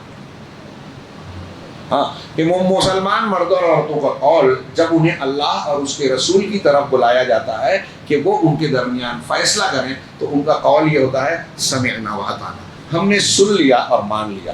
آج ہم سب اکٹھا ہیں، اللہ کے کلام کی کچھ باتیں ہم نے کی ہیں، ہمارا یہی جذبہ، اخلاص اور نیت ہونی چاہیے کہ اللہ کے لیے جیے مرے، اور جو اللہ اور رسول کہہ رہے ہیں ہم نے سن لیا اور مان لیا. صرف رمضان کے لیے نہیں، زندگی بھر کے لیے. اللہ رب العالمین ہمارے اس اجتماع کو اس مبارک رات کی ایک اہم نیکی کے طور پر قبول فرمائیں، اور اسے ہماری نجات کا، ہمارے درجات کی بلندی کا ذریعہ بنائیں.